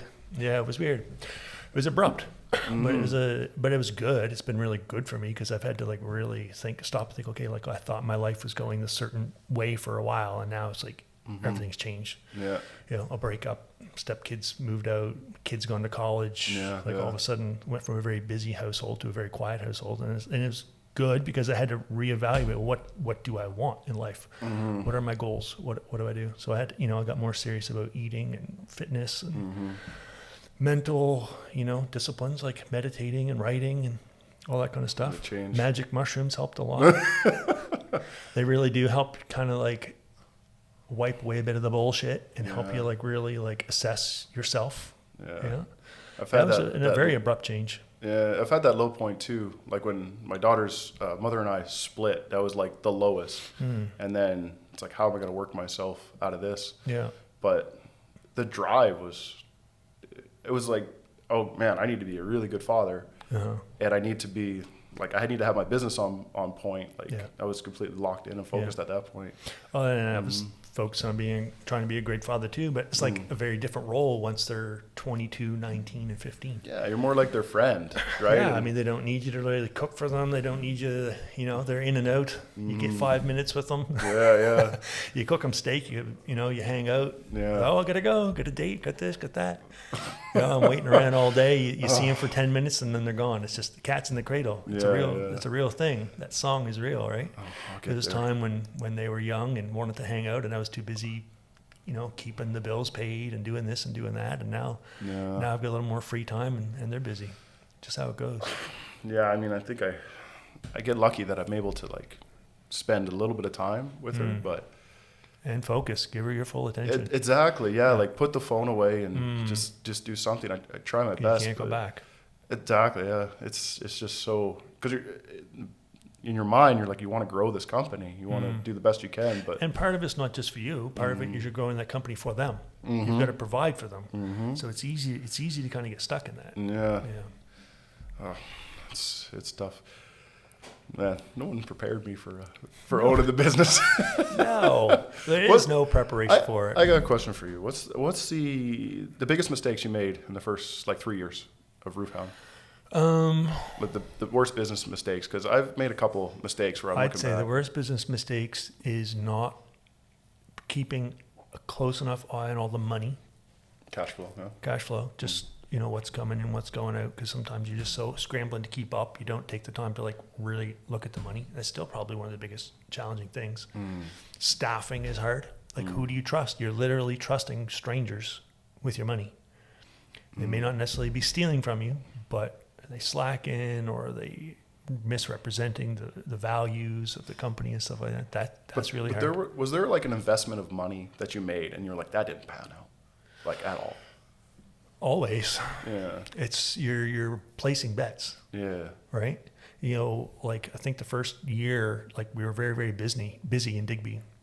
We had lineups at the door every day for like months. And then Wharf Rat Rally hits and everyone said, oh, you're going to be even busier. So I'm like, yeah, I'm going to be even busier. There's going to be 30,000 people in town. So I went and spent $15,000 extra staffing, equipment, goods, beer, everything to get ready for this, which I thought was going to be huge. We went from packed to half full. Jeez. And I spent $15,000 more. Holy shit, I'm in crisis mode here. Right? And this is a lot of this stuff is perishable. You bought extra food to be able to feed these masses that didn't show up. So yeah, sometimes just things that just you would expect to go just don't go. Yeah. I'm just thinking like all the stuff I did in the first couple of years, and I was like, man, you're an idiot. Like, what do you? Yeah, but like I remember like getting stickers, and I was like, why? Why did I get these stickers for? The thing was I had so little capital, so every dollar meant something. It can be a big mistake, right? So like even like $200, that's $200 I didn't have to begin with. And I remember doing deliveries. Like I would go to Halifax to deliver like 20 pounds of coffee. I was like, I should have just got a courier. You got to do the math. Yeah, I was like, that was a dumb idea. Putting a lot of put out a lot of time, energy, and money for a very little return. Exactly, and you got to be, because sometimes like, oh, you get all excited, you sold a keg in Halifax or churro. But by the time you drive the churro, you haven't made any money off that. But that's one always keg. a mistake a lot of entrepreneurs make, is putting in too much time into things that don't have the right return. Right. That's a really easy mistake to make, because your time, you feel like your time isn't worth. And it's hard anything. because sometimes this person wants to support you, right? Like I had a sale for a keg the other day in Bridgewater. They wanted one small keg, and they were mad at me. I didn't go right there and do it right away. I'm like, but by the time I deliver one small keg all the way to Bridgewater, driving my truck there in my time, it cost me money. Yeah, yeah. I'm sorry. What do you think? And I'm finally at this age. I'm like, I'm sorry, but that doesn't work. You're gonna have to wait, or we'll have to work something else out. But what was one of the better ideas? Seems cold, but well, I mean, that's. It comes down to numbers. Have you noticed this in Nova Scotia? The business owners here, or most people here, they have a hard time separating business from personal. Yeah. And, in Calgary, it was easy separation. Well, Calgary, Alberta is a little more money focused. Yeah, exactly. Yeah. So like in Calgary, you know good and well, is it a business meeting or are you guys friends? Yeah. There's two different distinctions. Yeah. And I love that. Like that works for me, right? So the lines are more blurred here. Right. So like when I'm working with, like say someone wants to have consignment or wholesale with me, and they go up to me and they say, Curtis, I'm really sorry. Maybe it doesn't really working. It's not moving product, whatever. And I'm like, yeah, okay, whatever. And I'll just take it off the shelf. And there's like, you have no emotion towards it. Yeah. I'm like, I don't hate you. Yeah. This is a business transaction. It didn't work. Yeah, it didn't work. Yeah. But you're still like a cool person. Yeah. It's two completely different things. And I think I've noticed that, like with the people in Bridgewater you're talking about. Yeah. Maybe they're thinking like on a personal level. And Well, you're like, and it's economically, not. it doesn't make sense. I don't think it's bad to have friends in business. It's just and it's taken me all this time to just get a little more matter of fact about that. It's like I'm sorry, just can't do it all. Like, I'm doing so many things, I can't keep up with all of it. And I did take that personal for a while. Like, and a lot of times there's people that want to be supportive. They will say, oh, why isn't there any sours on the list? It's like, shit, like I'm beating up on myself. It's like, I've got so much shit on the go. Like I just didn't get in the tank. Yeah. And they don't mean it as a criticism. I'm taking it personal because I feel attacked because I feel like I failed again. But they mean it as kind of like a supportive thing. So what they're really saying is, I really enjoyed your sours. I would love to have one. Yeah. But I'm hearing you're a failure because you don't have a sour on tap right now. Yeah. You know what I mean? So it is hard to separate those. I get that with Ethiopian when coffee. you're running a business, you're just running around putting out fires. Like you don't have any staffing right now, do you? I don't have any staffing. Yeah. No, I mean, obviously I got an accountant and banker and stuff like that. But as far as like actually selling the product, it's just me. Yeah. The goal is to do as much as I can just with me, because staffing is a whole other layer. That's the main. I've got like a dozen staff, and it's just I'm just putting out fires all the time. Yeah, exactly. Brewing, restaurant. Yeah, so accommodations. The more I can hold off, but also that's why I'm trying to do wholesale. Because people ask me about a cafe, I'm just like, I can't think of a worse idea. Right? It's a lot of responsibility. I talked to a restaurant, a really well-known restaurant owner in the valley here. And I said, why don't you serve breakfast? I mean, you guys are crazy for dinner and lunch. Just serve breakfast. You'd be good. And he's like, if I have a coffee shop or say I serve breakfast or whatever, how much is the table going to be? It's going to be $15, $20. If it's just a coffee, $3 an hour, $3, 30 minutes. If I have dinner, it's now $100 an hour, $150 if they order wine or something like that for two people. So why would I open for breakfast? I could just close it. It's going to add 30% more work and 15% more money. Yeah. And so when he said that, I was like, a cafe is a terrible idea. You got to have huge volume. Yeah. And I was like, if I could just do wholesale stock cafes and farmers markets, which are amazing for people who are just starting out. Well, see, that's a good step right there. You're already doing the math. Yeah. That's the thing. People, the math doesn't lie. Yeah. But it's the year when your accountant says you've won or you've lost, that's when the rubber hits the road. Yeah. But it's just listening to people who have already done it. That's why I asked you so many questions, because you've been doing it for a while. You're successful. Well, I don't know if I'm successful. I'm still here. I'm just stubborn. Well, you still got the door open, so that's good. Still open. Yeah, it's a struggle. Tell you, like through COVID, and then the worst was after COVID, when the government printed all that money And when you print more money, the value of all the money goes down. It's crazy So how that now works. a jug of fryer oil that used to be $20 is now $64. Labor goes up, all the deductions go up, all your insurance, all your heating, all your fuel, everything goes up. COVID wasn't the hard time. Even when they told us you could only be like 60% capacity, we were still doing okay. Yeah. It was the years after COVID, we're coming out of it, when inflation's going through the roof, and you can't reprint menus fast enough to keep up with the price increases. And the customers they're hitting it when they go to the gas pump or the grocery store too. So how much more can you charge and still have people in the door? It is a very scary time right now. Yeah. And a lot of small businesses, everything, hairdressers, everybody, their supplies are costing more. Everything is costing more. The rent's going up. Everything's going up. And then people are trying to, how much can the customer bear? A lot of small, and I think a lot of small business, you must think of that as a small business owner, because you look in the eye of the person when you tell them this bag of coffee is X amount of money, right? When I'm checking someone out here and I tell them your bill's $100, and a couple years ago it was 20% less. Yeah.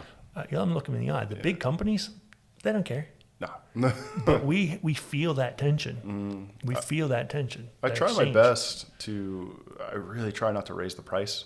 right? And it's difficult. But you can't keep eating the price. Yeah. Because the reality is everything you're doing is costing more now. Yeah. Including the electricity to run your roaster. Everything. Yeah. The thing with me, what I've been trying to do is different, like the bags. Where can I find cheaper bags? Because like one lady asked me, I was in Annapolis Royal, and she was like, I wish your bag was like compostable. And I look and I was like, well, that's a $2 bag. The bag you have there is 45 cents. You want to pay $2 more? Because somebody's got to pay it, and it's the same with the labels. It used to be 2 labels. Now it's 1. So I'm looking for every avenue possible without making the coffee worse. Yeah. Like, what can I do to keep the standard of the product? If I could just hand people coffee in their hands, I would. Like, it's difficult. It's the same with us. Like labels have gone up, bottles have gone up, caps have gone up. The 6-pack holders, just the 6-pack holders, $2. Yeah. By the time it's shipped here, like I think it's $1 to buy it, but it's $1 each to ship it. Yeah. Yeah. Yeah, it's ridiculous. That all factors. You think it's going to get cheaper in the future? No. No. The prices don't go down. I was speaking with our CFIB, the Canadian Federation of Independent Business, yesterday, and she was saying that like the suppliers are eager to put the prices up. They never bring the price down. If the carbon tax goes down or any of these things go down, the prices don't go down. Yeah. Because if they'll pay it, they'll pay it.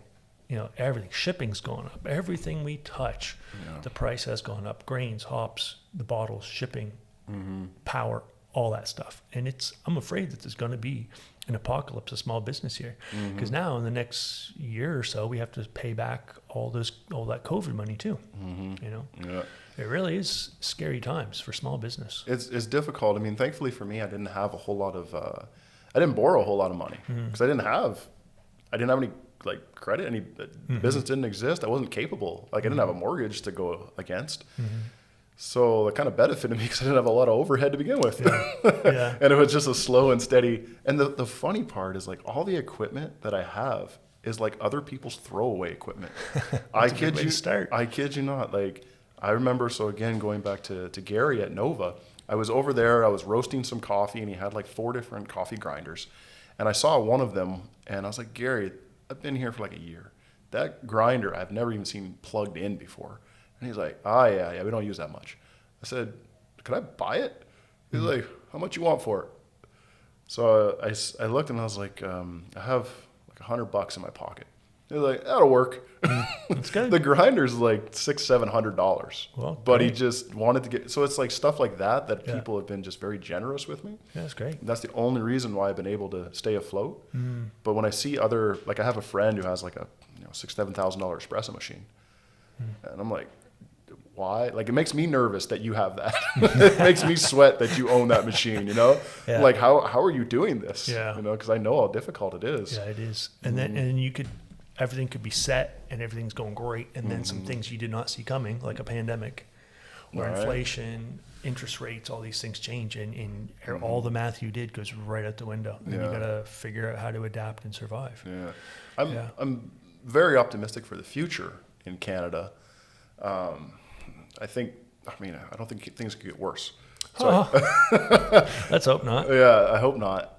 But I'm just like, it's right now for me, it's like batten down the hatches. Yeah. And I'm just waiting for the sun to come again. Well, and that's the thing. It's a bit of a war of attrition right now. You just have to outlast other people. That's it. And be shrewd and smart and work hard and look after, try to watch the pennies. Yeah. Because I hope that, I think there's going to be a lot of small businesses go out of business in the next year or so. Yep. And I think once enough of them do, our governments, all layers of government, federal, provincial, municipal, might see this and realize, okay, the small businesses in Canada are the backbone of our economy, and they really need to do something to help us. Because we were working on a project, right? Yeah. And one of our layers of government, put the kibosh to it. It was. So it's discouraging that the governments don't seem to be that helpful for small business. And it's interesting. In Canada, it's like every province has their own little thing going on, right? And I lived in Alberta for almost 11 years. And man, you can do a lot of things in Alberta with 5% sales tax. That's real nice too. Yeah. But it's like, if I wanted to open up a coffee roastery, what do we need to do? Like, we can get this moving, more right? Pro-business. Yeah, Alberta, like Calgary, they're just, sure, let's do it. Yeah. But in Nova Scotia, it's difficult to do a lot. And we wonder why the economy is struggling. Yeah, and our GDP is the lowest. Yeah. I'm pretty sure our province is the lowest GDP in Canada. Not because the people aren't very intelligent, not because we don't have like really good growing conditions, not because we don't it's a beautiful place. It's a work ethic. Yeah, like people want, this is a beautiful place to live. It's a wonderful place. But yeah, to have a business, like talking with the county here, man, like, you sure you want a business? You sure do you really want my tax money or not? Where, like, if you're in Calgary, they're like, you open up a business, you're going to pay us money? Yeah, let's do it. Coming from Digby County, Digby County was great for building codes and stuff like that. They would work with you. They would tell you what you need to do. They wanted to see businesses started. Yeah. They'd be very supportive. Yeah. Kings County, it's like you're annoying them, even just showing up. They don't even want to speak to you. You ask a simple question like, get engineers and architects to get in touch with us. I'm like, excuse me, you had to pay $3,000 in paperwork before they would even speak to me. Yeah. It's like, how is this business friendly? Yeah. Like, we're not McDonald's or Tim Hortons or some of these Boston Pizza, these big companies. We're small little businesses that I think a community like this really benefits from, having family-owned businesses. But the layers of government do not seem interested in supporting that. It's difficult. I've traveled a lot of different countries. I've been to almost every state in the United States, and I've seen how the businesses work there. And man, Nova Scotia's tough to open up anything. And I just why can't it just work? Like, I've been to Central America, I've been to Colombia, these different places. And it's like, if you want a business, it just happens. Like, you can get it done because they understand the bigger picture, right? If I have a nice coffee shop in a nice area that's going to bring people in, it's I guess it's the Brooklyn effect. Yeah. They did that in Calgary. There was an area in Calgary, Kensington. Kensington was like a kind of an artist area, kind of like run down. They had a really good coffee store there. And then they started, a new business popped up and a new chic business popped up, and then wealthier people started coming in. Now Kensington's like the it spot in Calgary. It's the place to be. We could do that here. We could. It's beautiful here, but you have to have the right people. You got to allow the first, for me, okay, you want a coffee roastery? I can do that, but work with me. But if you're going to make me invest all this money just to... Because you're a company with one guy. Yeah. But I have an idea, I have a plan, I can make it work. But it's like, no, squash it. Squash it for silly reasons. Yeah, it's so difficult. And then here, you and I are trying to encourage younger entrepreneurs to get into the game. How do you do that when they see us struggle so much? How can you really, in good conscience, encourage a young person to get into business? Like my kids, do I want to see my kids get into business? Or should I encourage them to go get a government job where they can stomp on someone else's dreams? Yeah, I mean... But they have security, a regular paycheck, and a pension. Yeah. A pension. What's that? Right, exactly. My dad had one, but that's crazy. Yeah, I don't know. I don't want a bellyache because there's a lot of freedom and a lot of beautiful things that come with being a business owner. But but it seems like they almost see you as an annoyance. Yeah, you also have to realize not many people are meant to be business owners. Not many people are meant to lead. We do need them. We need people who want to get in the trades is what we need. We need people to build stuff. But yeah, like that's like with me, I was telling you, I was fired from like literally like 15 different jobs. Like tell me the best you're fired story. You're fired? Oh man. Oh, when I worked on the bobsleigh hill.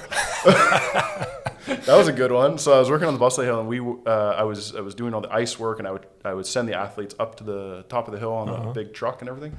And it was kind of like tight corners. You had to back in. It was a very massive truck, and it was like, you know, kind of like with U-Haul, they just hand you the keys. You put them in the back of a truck and No, that's what you did. Like you would collect the sleds at the bottom. The athletes would get in the truck, and you would drive them back up to the top of the hill for their second run. And we would, you know, it was a pretty icy hill, but you're also sleep deprived. You work 12-hour days, 3 days on, 2 days off, kind of a thing.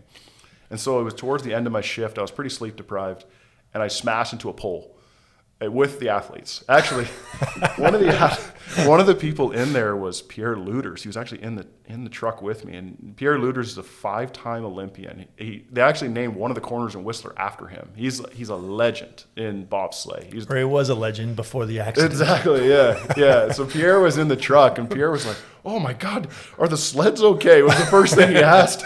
Because what's one of them sleds worth? Oh man, 6 figures easy. Yeah, I mean, Monaco sleds are the most expensive. Yeah, they're well over $100,000. Yeah. I mean, Italy's sleds are made by Ferrari. Yeah, and America and Germany's sleds are made by BMW. So wow. Yeah, they're expensive. But anyway, yeah, I smashed into a pole, and everyone got out. Of course, everyone was safe because I was backing up, going like 5 kilometers an hour is fine. But I remember I went to the bottom. Yeah, it was fine. Until the boss comes along. I went to the bottom of the hill, and I hear on the walkie-talkie, they're like, "Curtis, come to the office." They're like, "You just hit and run a pole?" And I was like, "Yeah, man." And they look at me like, "Well, you're fired." I was like, "Oh, all right, bye." And that was it. So that was one of the stories. That's when you got into coffee. Yeah, exactly. That's when I started drinking more coffee. But yeah, I have like stories like that all the time. It's just like, yeah, I hit a pole. What about it? Pole's fine. I'm fine. Like, you're fired, dude. Come on. That seems harsh. I don't know. Yeah. Like, these Olympians are a bunch of princesses. Yeah, really. But yeah, that was one of the many stories. Of course, the Ferrari's fine. Yeah. But growing up in the country, right? You work I did corny tasseling was my first job. What's that? Corny tasseling. What's that? I don't know what that is. So on a corn stalk, there's like a little thing at the top. You pull it and it pollinates. Okay. And so sometimes they have machines do it, but when I was growing up, it was people were doing it. And of course, we didn't have we didn't import like Mexicans or Jamaicans like they do now. Like where I live now, the temporary workers are always Jamaican or Mexican, but they were just hiring like random kids. So yeah, we get on a school bus at like 6 a.m. We'd work in the hot fields all day. And I remember just being covered in pesticides. Like my shirt was just covered black with pesticides. And I was like 12 years old. And then I did that job for like 2 weeks. That was horrible. But yeah, you do stuff like that was all these manual labor jobs. So I don't want to go back to there anymore. Maybe that's why all the kids from your neighborhood grown up to be big and strong. Yeah, all the weak ones died. Yeah, pretty much. Yeah. We were the tough ones, that's for sure. Yeah, to tell jobs now, after that, it was like roofing. Have you ever done that job? Oh, yeah. Not as a job. I've done it, but I wouldn't want to do it as a day in, day out job. I remember it's miserable. I remember I was like 14, 15 years old, and we would carry up shingles up the ladder, and I had 2 packs of shingles on my shoulder. And the guys were like, how can you not carry up 2 packs? And I was 14, 160 pounds at the time. And like you got these old men with a cigarette in their mouth that are climbing up this ladder with like 2-3 packs of shingles, like no problem. Just they're all on opioids because all day. Yeah, it was a bunch of dudes from Quebec that I worked with. That is not the nice French. That's not the fancy French that they speak. That's for sure. Yeah, they're roofers. Yeah. Oh my God. Their breakfast was like a bag of potato chips, and that was pretty much it. Oh, those kind of hard physical jobs. A lot of people, painkillers and stuff like that, just wrecking their bodies. Yeah. I remember. So I told you like Ty Domi is from my hometown, and there was a video of him as he was coming up, and he said like, if I don't make it into the NHL, this is what I do. I end up being a roofer, being manual labor, right? Because he didn't really have any other skills. And that's how I thought. So when I was 14 and 15 and 16, I was doing these manual labor jobs. And I was like, if I don't make it in track and field, I do this. Because I can't go to school. Bad. It's just, it will break you down over time. Yeah. It's just, but that was like the reason why I trained so hard. It's because that was the alternative. You're going to be a roofer or you're actually going to get a university degree. I wasn't getting into school off academics. Like, I knew my place. I knew what I was there to do. I knew what my job was. Yeah. It was very clear. I remember when I was in school, so my coach's name was Mohammed. He's now the coach at Cal Berkeley. And I remember Mo and I sat, because I was like one of his higher level athletes that he had, so I got paid like the most amount of money. And we sat in the office and Mo was like, so what do you want to do for your degree? I was like, I want to do exercise science. And he looked at me and he's like, do you? Do you really? And I was like, why? What do you think I should do? He's like, do commercial recreation management. That might be a little bit easier because, let's be honest, you're here to throw things. And I was like, oh, okay, cool, dude. Because it was like, and it was perfectly true. Like, because you have a minimum standard that you need to do. I understood, like, I'm not an academic All-American.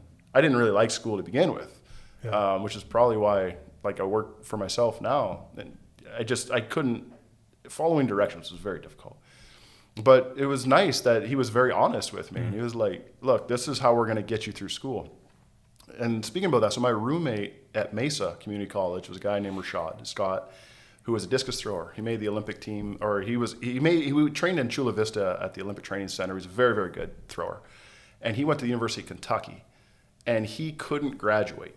He couldn't. They kept on changing degrees. It went from whatever, and eventually it became like liberal arts or something like not an overly stressful degree. Let's put it that way. And he could not get it. And as a result, he lost his scholarship. He ended up getting kicked out of school, but his talent was amazing. So that's like the balance that you're trying to find. How can I get this athlete through school? So yeah, now Rashad, last time I checked, he was like a doorman. He's like 35 years old, 36, whatever. Maybe he has some other jobs after that, but that was pretty much it. Like same job he had in university, right? Yeah. It's hard now. Like I have some young kids, young adult children. Like, what do you recommend that they do, right? Because it's like the world is changing so fast. You got artificial intelligence coming in, and everything is changing so fast. Like, it's hard to know what to pick as a career. Do what makes you happy, and people will come.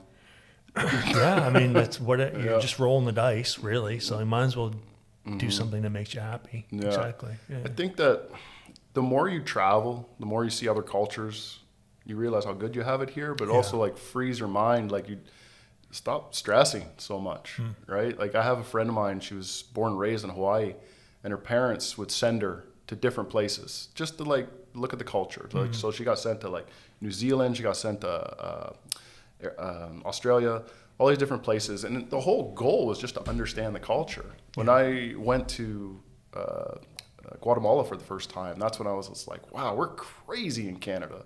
Like, everything's happening all the time so quick. Like, and busy, yeah. Everything's going all the time.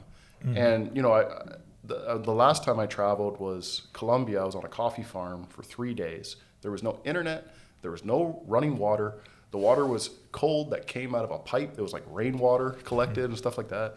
And it was awesome. It was awesome just to like unplug from the world and realize like life is pretty good. Like, probably happier people there than here. Much happier. Yeah. Like, you got 2 arms work and 2 legs work. Yeah. Like, life is good. Stop stressing so much. What is that? Why is it what that's like here? Is it because we only have like warm weather for a few months and you got to get everything in order? Like, you have to work really, really hard to survive through winter. Like, why is it some of these places like Hawaii cost and to live? Well, like, it just seems to have much more chill kind of lifestyle. It's the chill life, but it's like here you're working so hard just to survive. Yeah. Right. You have your car payment and your house payment, and you have the cost of food and all this sort of thing. Right. Where you go to these other countries, and like in Colombia, you want food, it's like right there. Yeah, it's free. Just grab it. I think that's we've inherited that work ethic from the people before us, because when you, like the pioneers that landed here, they only had so much time to get crops in the ground, harvested, get the firewood in, get everything preserved, survive the winter, and then you do it again. It's like it's definitely it's a hard life in Canada. Like, for someone who's lived in Phoenix and never had to deal with snow and winter down there, it's tougher up here for sure. But the interesting thing, when you live in Phoenix, you don't really appreciate how nice it is. Like, a nice day, you always complain about something. You're always complaining. Nature. Yeah, it's like, oh, it's super hot outside. It's sunny again. Like, and people in Phoenix are just like, oh, I wish something was green. I would love rain, that sort of thing. But when you're like here in Nova Scotia, now it's summertime, I want to be outside. It's lovely outside. Like, I enjoy every second. And you know it's not going to last. Yeah. So that thing I actually like more about living here than living down there. It's like, people just complain all the time. But yeah, like, traveling, you realize how, like, life is not that bad. I think it's just, you need to get away. I talk to a lot of people that live here in Nova Scotia and they don't really travel that much. And if they do, it's like, I went to Florida once. Yeah. It's like, guys, like, the world's you can definitely tell the difference between people who've traveled more and people who haven't. Oh yeah, just have a different perspective on things, right? Yeah. But in Canada, like, the taxes are not awesome to deal with. That's a pretty tough thing. And then to have the cost of living is tough. And I think that's why everyone's so stressed and working so hard all the time. It's just, we just need to just take a day and just chill. But you've traveled a bit for coffee, right? Like for sourcing coffee and stuff like that, studying coffee.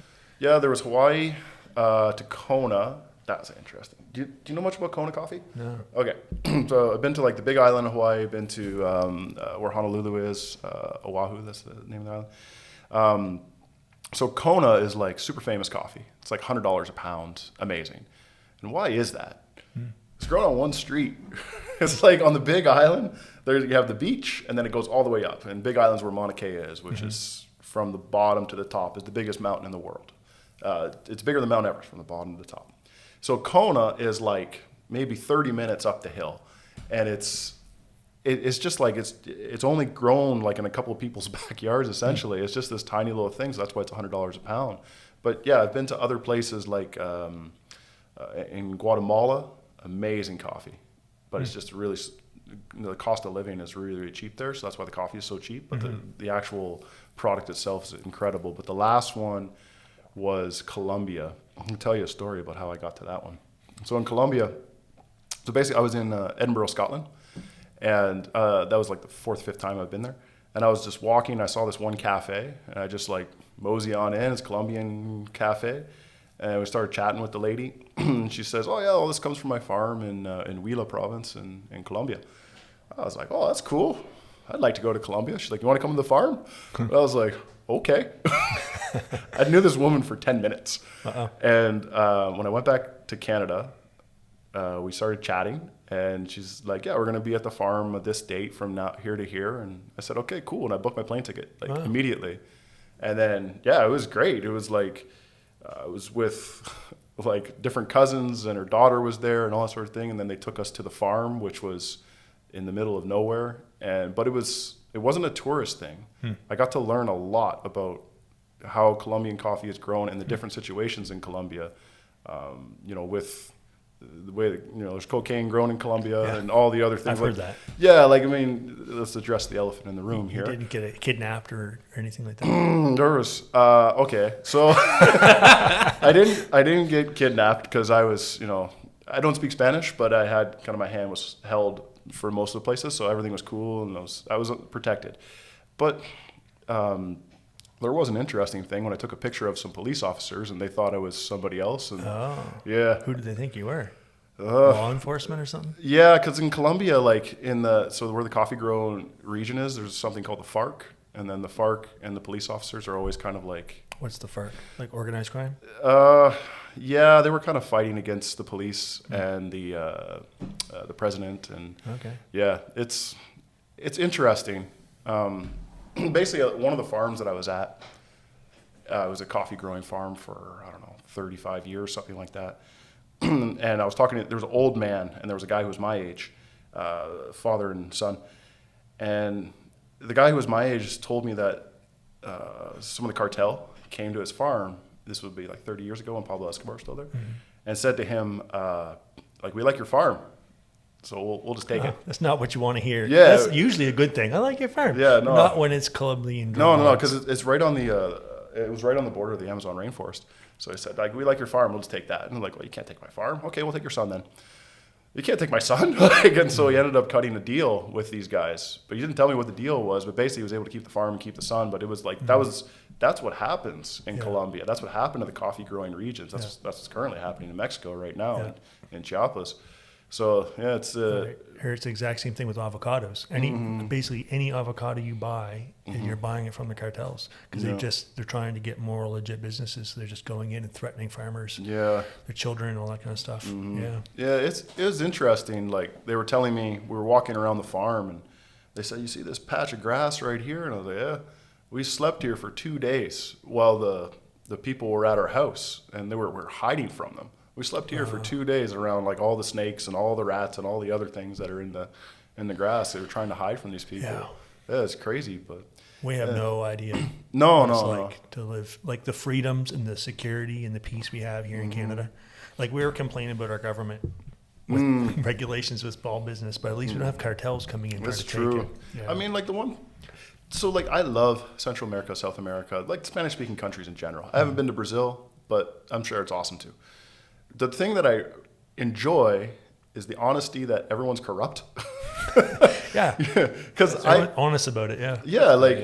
Like the mayor of Bogota, probably corrupt. The president of Colombia, probably corrupt. I don't know that for sure, but if they said they were, I'd be like, oh, okay. Well, I think down there, someone described, like, down there, the corruption is you get pulled over, you can pay a cop some cash to go at. That doesn't really happen here. No. Here, the corruption is, like, at the top. Like, it's not the little guys on the street you're worried about. It's like the big businesses and the big politicians and all. That's the corruption. They're not dealing with 50 pesos. They're dealing with $50 million deals. That's the corruption in North America. It's interesting, like in Canada. Trillions of dollars with wars and shit like that. Like, that's the corruption we deal with. Yeah, like in Canada and in America, we find out that someone's corrupt. And we're like, we don't have to name names, but we found out someone's corrupt and we're like, oh my God, how did that happen? Where in, like, Guatemala, someone's corrupt, and you're like, oh, okay, and you just carry on with life like it's not that big of a deal, It's just, and I appreciate that honesty. So I felt more comfortable in Guatemala City, which is supposed to be the murder capital. I felt more comfortable there than I do in Detroit, and I was raised in Windsor, right? So I was like, oh, Detroit's a sketchy spot. Yeah, like, I was in Detroit like in the 80s and the 90s and 2000, like I was there all the time. Yeah, and I feel way more comfortable in Guatemala City. I feel Bogota, it was like, no problem. Everyone's like, oh, Bogota's a scary city. And I was like, have you been to Detroit? Have you been to LA? I've been to San Francisco. That's scary. Like, San Francisco's a sketchy place. I remember being in Windsor, Ontario, which is right across the bridge from Detroit, going to McDonald's for breakfast, going to the washroom with my buddy. We're coming back from a music festival down Colorado. And we go in, and these two big guys with sunglasses, like bodyguard looking guys, follow us in. There's a limousine parked outside, and these bodyguard guys come into the bathroom behind us. My buddy goes to the urinal. I go into the stall. I sit down in the bathroom, and I look, and there's a bloody bank envelope on the floor of the stall, like a bank envelope. It looks like it had something in it. It's got blood all over it. And my buddy finishes his business and goes out. And these two bodyguard guys are lingering out there. They're not using the urinal. They're not in the toilet. They're not using the sink. They're just waiting for me to come out. What a way and to I'm go. looking at this blank envelope, and I'm like, it could be full of money. Like, I don't know. But I'm like, I'm going to pretend I don't see that shit. So I got to stay calm. I'm taking deep breaths. They're just waiting. So I just get up. I walk out. I nod. I wash my hands. I take my time. I act like I don't see shit. I don't see shit. I go out. We were supposed to get breakfast. My buddy's so freaked out. He didn't even see the bank envelope. He's freaked out. He's in the car waiting. We get in the car, drive off. There's other bodyguard looking guys outside. We drive, and we're followed for 45 minutes by this car. Every corner we took, it was right on our ass for about 45 minutes. Windsor. Where in Windsor? What, do you remember the restaurant? It was McDonald's. McDonald's? Yeah, it was McDonald's. Just off the bridge. Like, we just come from Detroit into Windsor. Oh, God. And I was so scared. And we are shitting bricks being followed by this car for 45 minutes. And we tried everything to lose them. But 45 minutes before they must have figured out that we didn't have anything to do with anything. And I don't know what the hell went down. I mean, but it scared the shit out of me. You probably don't want to know either. I don't want to know. That's the issue of living in a border town, right? Like, there's a lot of stuff that happens. We'll just say, thankfully, I was raised in the country, so we're a little bit away from it. But whenever you want to do something, like I remember being where the Windsor Spitfires play. I went with my dad, and we went to go see the hockey game. We came out. This is really close to the bridge as well, and the rims were gone. Just we came out, and my dad's like, "Well, I used to have rims on my truck." Like they just disappeared. I was like, "Oh, wonder what we do now."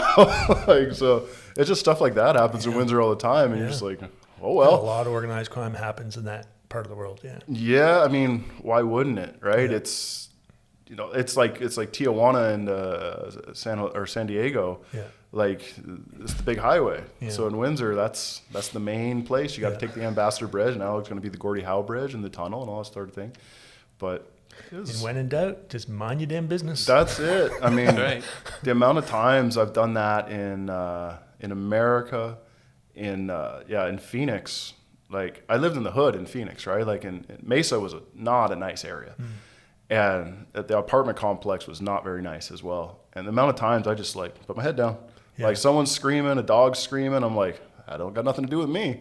It's sad. It's sad. I mean, I wish it wasn't like that, but yeah. That's just the way it goes. Like and again, the city's so big, it's difficult. But like in my town in Bell River, we didn't have any crime. Because everyone knew everyone. A lot of people were related. That's why I didn't date.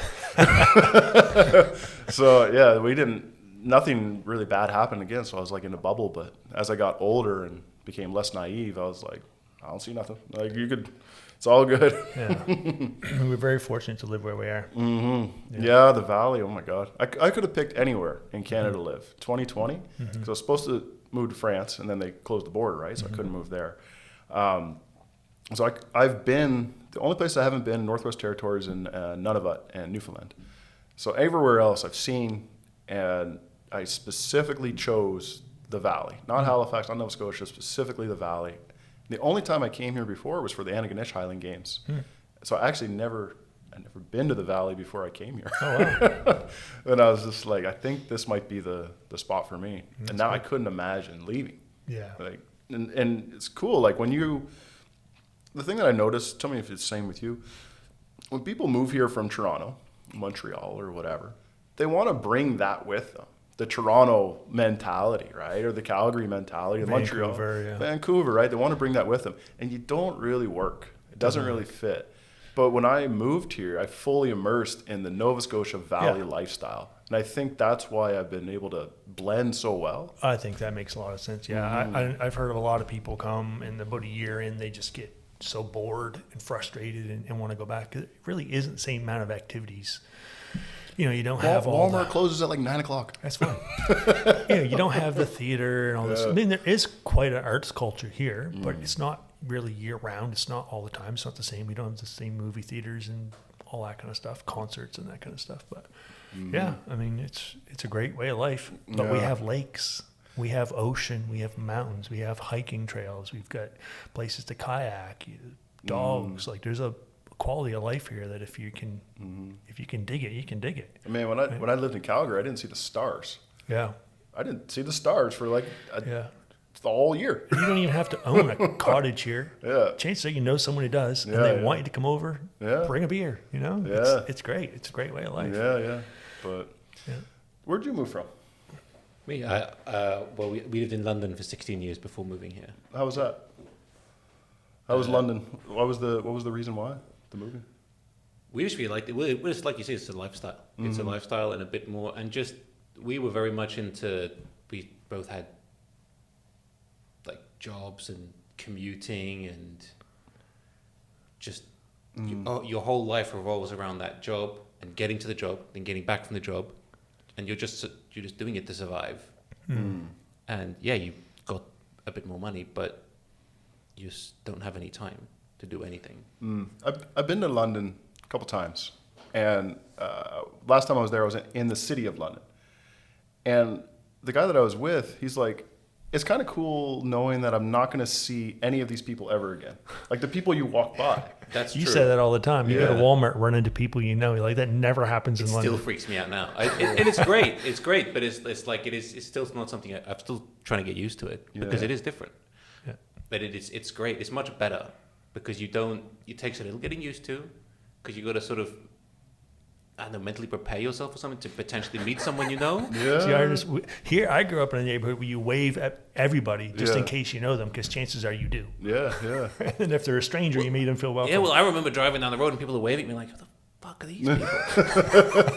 And then after a while, I'm like, hey, it's fun to wave to people anyway. I don't care. It's nice. It's friendly. It's much better than the alternative, right? Which is, I don't know, like shouting insults at you or something. At you. Yeah. But it was the relatively cheap real estate that helped attract you here too, right?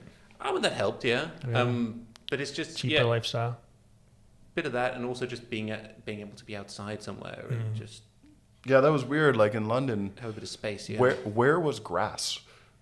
Was there grass in London somewhere in the city of London? Because I didn't Compared see to some other European cities, yeah, but not compared to here. Yeah. I lived in Paris for a little while as well. That's much worse, actually, from that point of view. So. Yeah. But it's like, it's still not great. Yeah. For those who want to know too, because like let's say my daughter is a French citizen. It's Paris and France. They're not the same. There's two completely different. That is definitely true. Paris is a country and France is a country. You've lived there too. I lived in Paris for 9 years. Yeah. Well, I lived in France for 9 years. I lived in, it's a total of 9 years in France, but most of it in Paris. But it's not, it's a very, culturally, France is very different than Paris. Very, very different. It's not the one is better or worse than the other. I don't want to get into a fight with anyone. I'll say Bordeaux is amazing. I was also in Montpellier, which is on the South Shore, around the Mediterranean Sea. But Paris was a unique place. I'm okay. You can have it. I'd rather stay on the and south. They don't like outsiders. No, which is weird because so much of their industry is like it's so much tourism there. Is it different in the country? In the smaller places? Nicer. People are welcoming? much nicer. Yeah. Bordeaux was an interesting place. You've been to Bordeaux? I've driven through it. I've not actually been. Okay, so Bordeaux is like an interesting place. It's wealthy with all the wine and all that sort of thing. It's right on the sea, on the Atlantic Ocean, or very close to it. But a lot of people there speak English, which was strange. The buildings are incredible as well, very clean as well. Compared to France or Paris. I think at the time they were revolting against. It's France. They always revolt against something now. Yeah. So I think the garbage wasn't being collected at the time I was there for some reason, but whatever. But Montpellier, which is very close to Nice, and Monte Carlo is a little ways down as well. Montpellier was dangerous. There was like a lot of graffiti, a lot of dog shit everywhere, garbage everywhere. Like it was not a safe place to be. It looked beautiful. Same with Marseille. It looks beautiful. But Bordeaux, I don't know. It was like everything just seemed clean. People seemed very happy to be there. There were a lot of tourists, a lot of Germans and people from the Netherlands. The wine. Yeah. Wine money. Yeah, the wine too. But I don't know. It was just an amazing little spot. I really love that area. But yeah, other places of France I need to get to. Well, it's like California. You go to L.A. and it is dirty. San Francisco is even worse. And you go just about an hour out of San Francisco up in like wine country, and these little towns are just perfect. Yeah. Like everything is perfect. Yeah.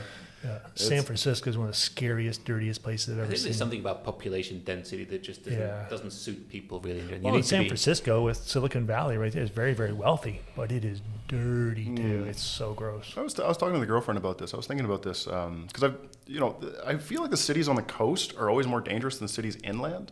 So like if you think about like a place in Indiana or a place in Saskatchewan or a place in something like that, it doesn't seem as dangerous as like, say for example in Canada, you have Saskatoon, which maybe has some crime of course, but compared to Vancouver, where there's like a lot of homeless people, a lot of crime, a lot of people just passing Maybe through. It's those ports are bringing in all the drugs and stuff like that. Yeah, and I've noticed that in America too. Like San Francisco is, I'm trying to think of like what's the most dangerous American city that I've been to. I don't know if anyone. I've been to places in LA that I think are actually safer than San Francisco. Oh yeah. I felt more dangerous. Yeah, more a danger in San Francisco and Detroit. Detroit, like because I know where to go, and interesting thing about Detroit, it's being revitalized. I've heard that. Yeah. The last time I was there in Detroit, maybe like 3 years ago, something like that. And there was a farmer's market in downtown Detroit where the Joe Louis arm is. I don't know if you know there's a big statue of a Joe Louis arm. And there's a farmer's market right in the middle. And that blew me away. And the crazy thing too was it was like white hipsters that were there. That's always the way. Like a city will kind of crumble, the economy goes to shit, and then all this real estate comes up cheap, and then you have artists that come in and kind of.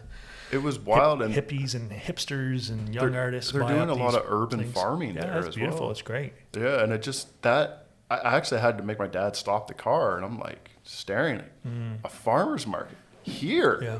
This used to be like Hooker Avenue. You know, there was drugs everywhere, crime.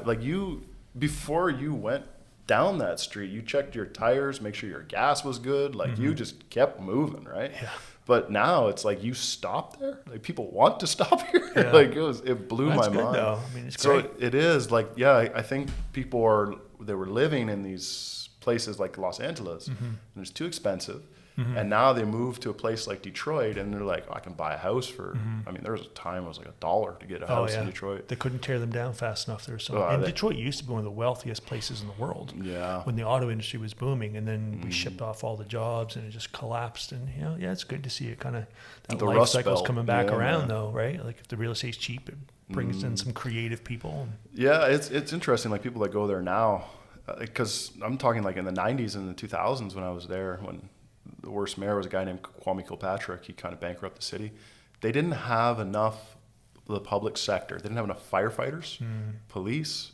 The potholes were the worst because they didn't fix potholes. But I remember the firefighters was a big deal because people used to light their house on fire and collect the insurance. But they didn't have the firefighters to put it out. That was wild. That used to happen all the time. Like we'd turn on the news, somebody would get shot all the time. Daily, someone got shot. It was wild. But now to see it being revitalized, it's like this is amazing. Yeah, I remember hearing there was like these abandoned houses that were slated to be demolished, and this crew was taking down a house a day, and they were a year behind. Yeah.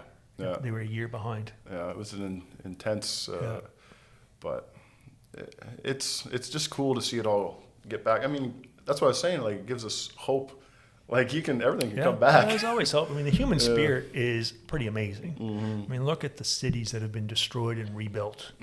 Look at the places that have gone through war and disaster, fires. I mean, look at what's going on in Jasper this week. Human spirit, we're pretty stubborn creatures. Yeah, we will rebuild. Yeah. Well, it's good, and that's a hopeful thing, right? Yeah, that's why I like those entrepreneurs. There's always those crazy entrepreneurs and risk takers that will go into a situation. So there's an opportunity here. It's the reason why I haven't left Nova Scotia. I haven't I could move anywhere. It's fine, but I would never because I believe in the province in this country. Everything's going to get better. I know it's going to, and I'm digging in. Just okay, let's just prepare. Well, there's huge opportunities here now. Just the natural beauty and. There's a lot of opportunity here in Nova Scotia. Yeah, I think we get highly skilled people that want to come here. Yeah. He wants to come from London. Yeah, this is awesome. It's not like we get just regular like in France, for example, in Marseille. It's just random people just show up to Marseille. Usually African migrants that show up there, and so the city is quite dangerous because of it. But here in Nova Scotia, we get a lot of really awesome immigrants. My girlfriend's an immigrant. We get a lot of awesome people from here, right? Are coming here. So I'm always. But you have to do a bit of research to even know that it exists. To be honest, right? The Nova Scotia. Yeah. I mean, if you know, you can just look at a world map. It doesn't look remarkable or anything. But everyone's always told about certain places to go, and that's always somewhere in Europe. London is a big place that's got a lot of migrants as well. Immigration is great. I mean, we have a lot of great foreign workers here. That's great. I mean, we wouldn't have the services and workers that we have. A city like London wouldn't function without immigration. It just wouldn't, because just you needs wouldn't to be have in balance. Yeah, you wouldn't have enough. Stuff wouldn't get done. What's the national dish of England? Is chicken tikka masala, isn't it? But basically. And it's delicious. Yeah, absolutely. But why did you pick Nova Scotia? You could have picked anywhere in Canada, and obviously Alberta is the best for GDP, best for business. You know, you could pick like Yukon is up and coming place. Yeah, yeah. But There's loads of other places we looked at. Yeah. It was just such a nice experience coming here. Everyone was so nice. Because you came on vacation first. We came on vacation, and it was just a really. I've moved around a lot before, so I have a pretty good idea of what to expect from somewhere. And people were just like, it was almost weird. People are being so nice, and everything has just seemed so. So we came back quite a few times before we decided to actually move here. But I knew every time we had just had a great time. Sucked in, can't leave now. Yeah, yeah. And my daughter was born here, and that was always the plan. We didn't want to have kids in the UK because it just seemed like, well, the place we were living, we just knew it wasn't going to be big enough. It just seemed like city life and stuff is not great for a kid. You got your own little property and gardens, and we can go out in the nature and stuff and do stuff and be outside, and there's clean air. Yeah. So you take that for granted here, but it's not everywhere. Like you give somewhere like London, just you're basically sucking on a tailpipe the whole time, right? See, I have a question. I've always wondered this for someone who hasn't been born in Canada, because he understands. But so for like us, like I would spend summers all over Northern Ontario, and so for us, we would get in the car and we drive 8 hours. You know, like we would go to Sault Ste. Marie a lot, Northern Ontario areas, Algonquin National Park, stuff like that. And so it was like no big deal. Like 8 hours, 6 hours, just get in the car, hit a couple of rest stops, and go. So what's it like to be from a city or a country where you drive 6-8 hours? You're on the other side of the country, or in a few countries that day. Yeah. Yeah. Well, we've done it. We did like trips a couple of times down. We drove to Italy once. We drove to France every now and then. Yeah. But you actually get very spoiled because you end up not doing it very much because you don't have to. Right. Because there's a lot of other stuff very close. So everything is very densely packed. So if you need to go somewhere, you don't need to. If you're going to get. If you want to go to an amusement park or you want to go visit family, you probably don't have to go that far. Right. But you can, and we did. We used to travel, but you can take trains as well. There's a lot of public transport, so we can. It's great. It's really but like nice. in Canada, for example. So like I've been from Calgary to Regina. I had to do that drive quite a few times. It's 7 hours, and there's like one stop at like Medicine Hat, and that's it. And you just see cornfields or fields forever, right? Have you ever done something like that? Like when you came here in Canada? Have you ever taken a drive where you're just driving, like you basically just zone out for hours on end? You don't even see a car? Because this is like a normal thing for Canadian people. We've done it we drove to Montreal once. Yeah. We've done a couple other things like that. It's really nice to drive. Yeah. It's really nice to be able to drive and not have to, because that's the other thing is like I lived in London for the longest time, and my brother used to live on the other side of London, basically. So I was on one side, exactly. I was on the east side, he was on the west side, just outside of just like a big highway around called the M25. And it's what is it like? I forget the exact distance, but it should take you less than an hour if you're driving at normal speeds. Traffic, once I was in traffic for almost 8 hours one way. Shit. 6 or 8 hours one way, just because you have to factor that in. You're almost always going to get stuck in traffic at some point if you're doing a long drive. I made that mistake. I was in, I think, LA, and I was going to San Diego, and I checked on my phone at night how long it would take to get there. Of course, in the middle of the night, it's like an hour and a half. Yeah. When you wake up in the morning, your Apple Maps says a very different number. Yeah. It's not an hour and a half anymore. It's like 6 8 hours. Like shit. You learn to calculate that because when I was in the early 2000s, we didn't have that facility on our phones, so we just knew because you knew like traffic's going to be terrible. Yeah, no, leave an hour later, you'll actually get there at the same time. You just know. Yeah, I was dumb. Didn't know that. Yeah, that was actually the main reason why I left Calgary. Yeah. Is because I had to take the Trans-Canada Highway to get to work, right? And it was 22 lights to get, I don't know, maybe 22 kilometers, something like this. And some days it would be like 15 minutes. Some days it would be 45 minutes. And I just remember, it was almost like, remember in Office Space at the start in the main credits when he's like sitting in the car and he's just like, his eyes tweaking and he's watching a guy walk by him a little quicker. It was like that. Like I was just sitting there looking at the stoplight and my eyes just like tweaking. I'm like, I need to get out of the city immediately. Yeah, that's really stressful and people get violent. People get like, there's road rage is a real thing in a lot of these places. I drive from Digby to Kingston to work, and the only thing that changes is construction. The traffic is irrelevant. Yeah. I've seen somebody in a white van get mad and drive over somebody's motorbike because he was so mad at something. The guy like stalled it or something and was getting the guy just mad, rammed it and then drove over it and then just. We don't want more people to move here. Exactly. Yeah, If you're watching, Nova Scotia sucks. Don't come here. Yeah. Stay away. Just stay in Halifax. It's horrible. It's expensive. There's traffic. There's always construction kidnappings work. and poisonings and corruption. Gang violence. It's terrible. Don't All do the it. graffiti. Stay wherever you are. Stay there, folks. One of the things I did notice here is I remember I did see somebody had done some graffiti because I came from I lived in Paris and London. The graffiti everywhere. You don't give a fuck about it. Yeah. But I forget what exactly, but somebody had written some quite wholesome graffiti, and I'd seen that here. Wholesome graffiti. Like it was they Inspirational I forget quotes. what they'd actually do it, written, bro. but I was like, that's You like can the do it. nicest thing. It was something like that. I was like, oh, You that's matter. quite sweet. I was like, all right, I am enough. I love that. I was just like, oh, okay, I can live with that. I don't have to, I don't have to deal with all these people running around with like. And it probably wasn't just random graffiti. It was probably like the town or the village paid some artist to do it. Like, Oh, probably, yeah, exactly. Brighten our That kind spirits. of. It was one of those kind of things. I'm like, Oh, yeah. because I'm used to like, Paris, London, and they're constant. It's just a constant battle of like trying to erase graffiti, and somebody else draws it again, and then it gets. yeah. Yeah, why even try? I remember like there's some funny stories in France. I remember one time I saw a dude park on a roundabout, just parked on top of a roundabout, and he just got out of his car and went to the restaurant. And I look, and I was with my kid's uncle, and I was like, he can't do that. He's like, where's the sign? He says he can't. I'm like, this is France. You can do as you please, Cheat code. Yeah, like had stuff like that. I remember a motorcycle driving through a cafe. So like where you have your little outside eating area, right? So it was like that. There's a little area to eat outside, and then there was the till or the waitress, and a guy was in traffic, and he's like, screw this.